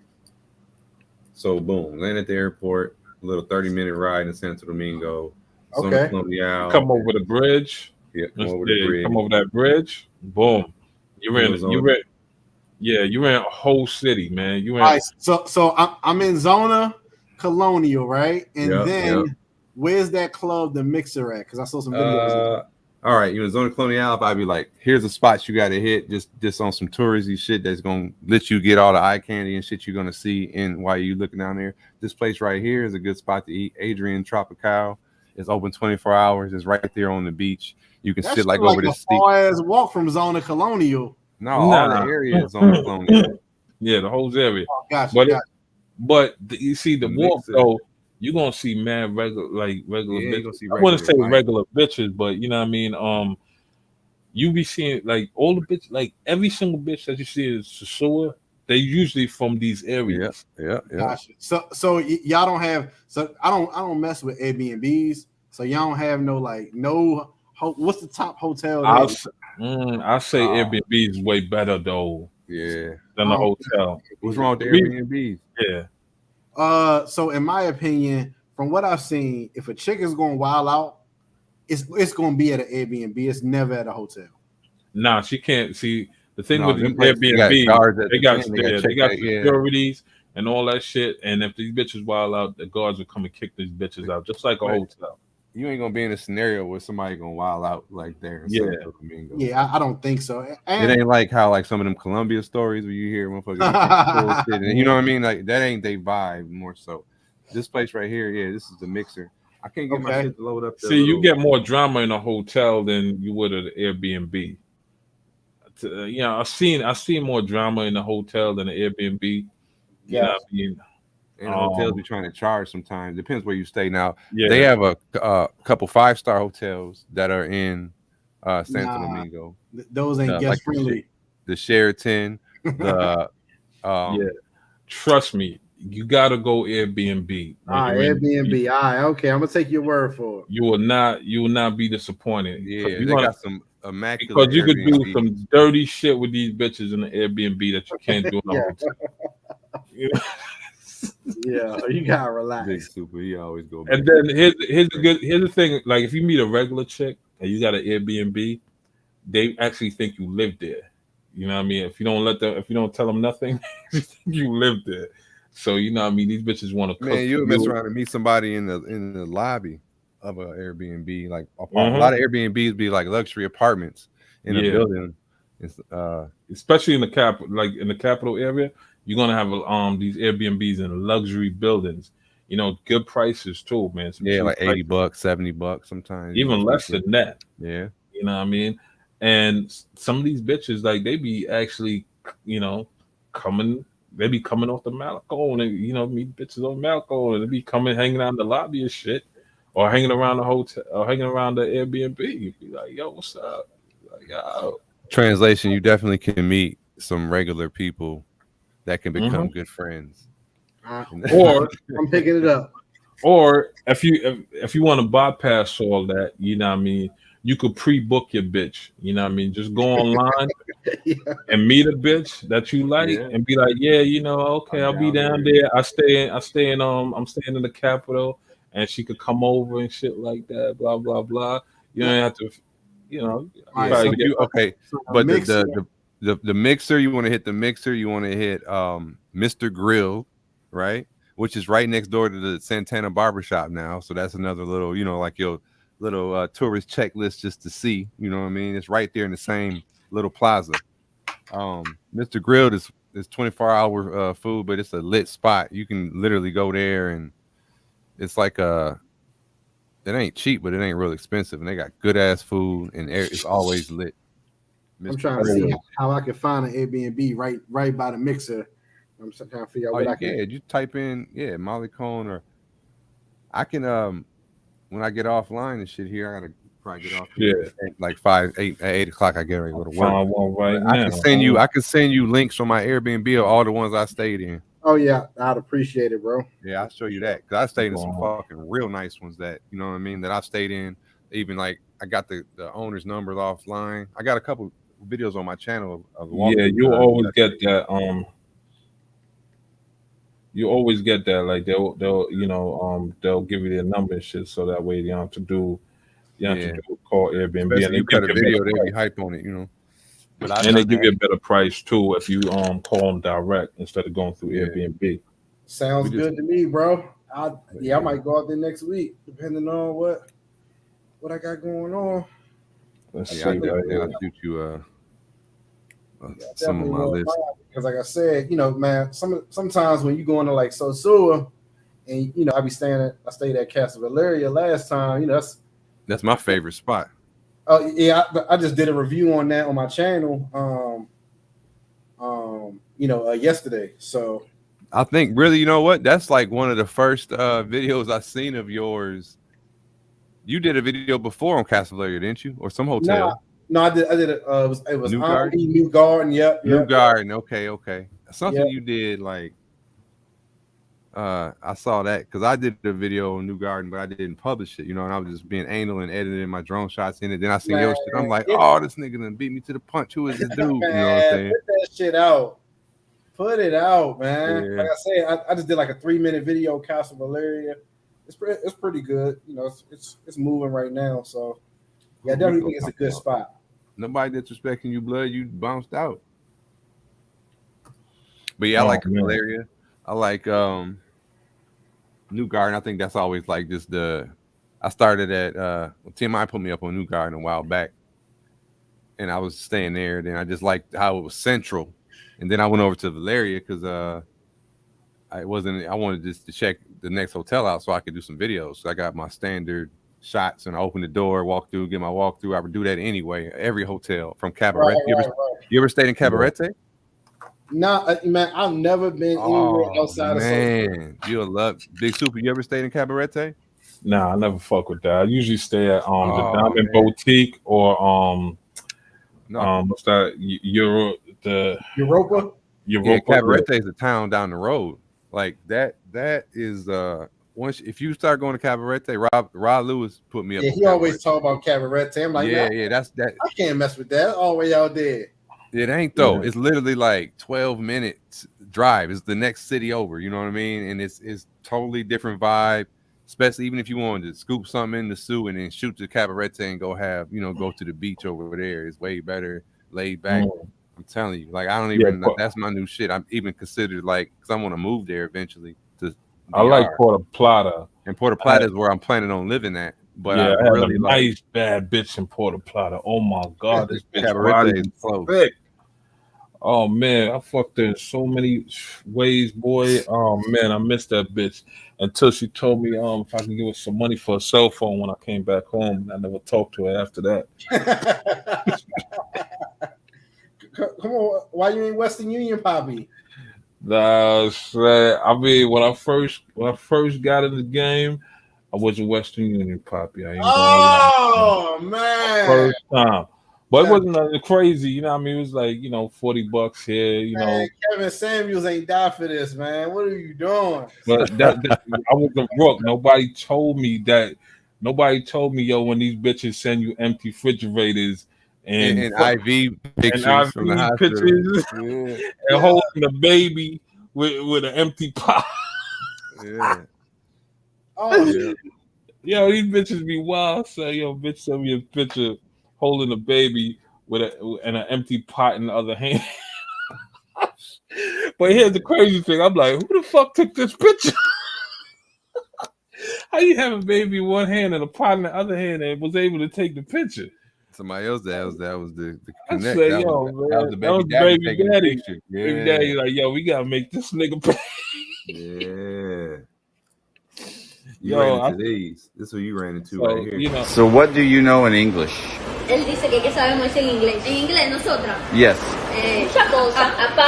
Apartamento, car, carro, money, dinero, en inglés, visa, todo eso lo saben. Viajar, ¿cómo que se dice? Man, Facts, Royal, man. We all been. I'm not gonna say we all been there, but I've sure enough been there. You know what I mean? Where I got caught with the shit, and then when I was meeting other bitches, I keep seeing mad bitches with the same IV.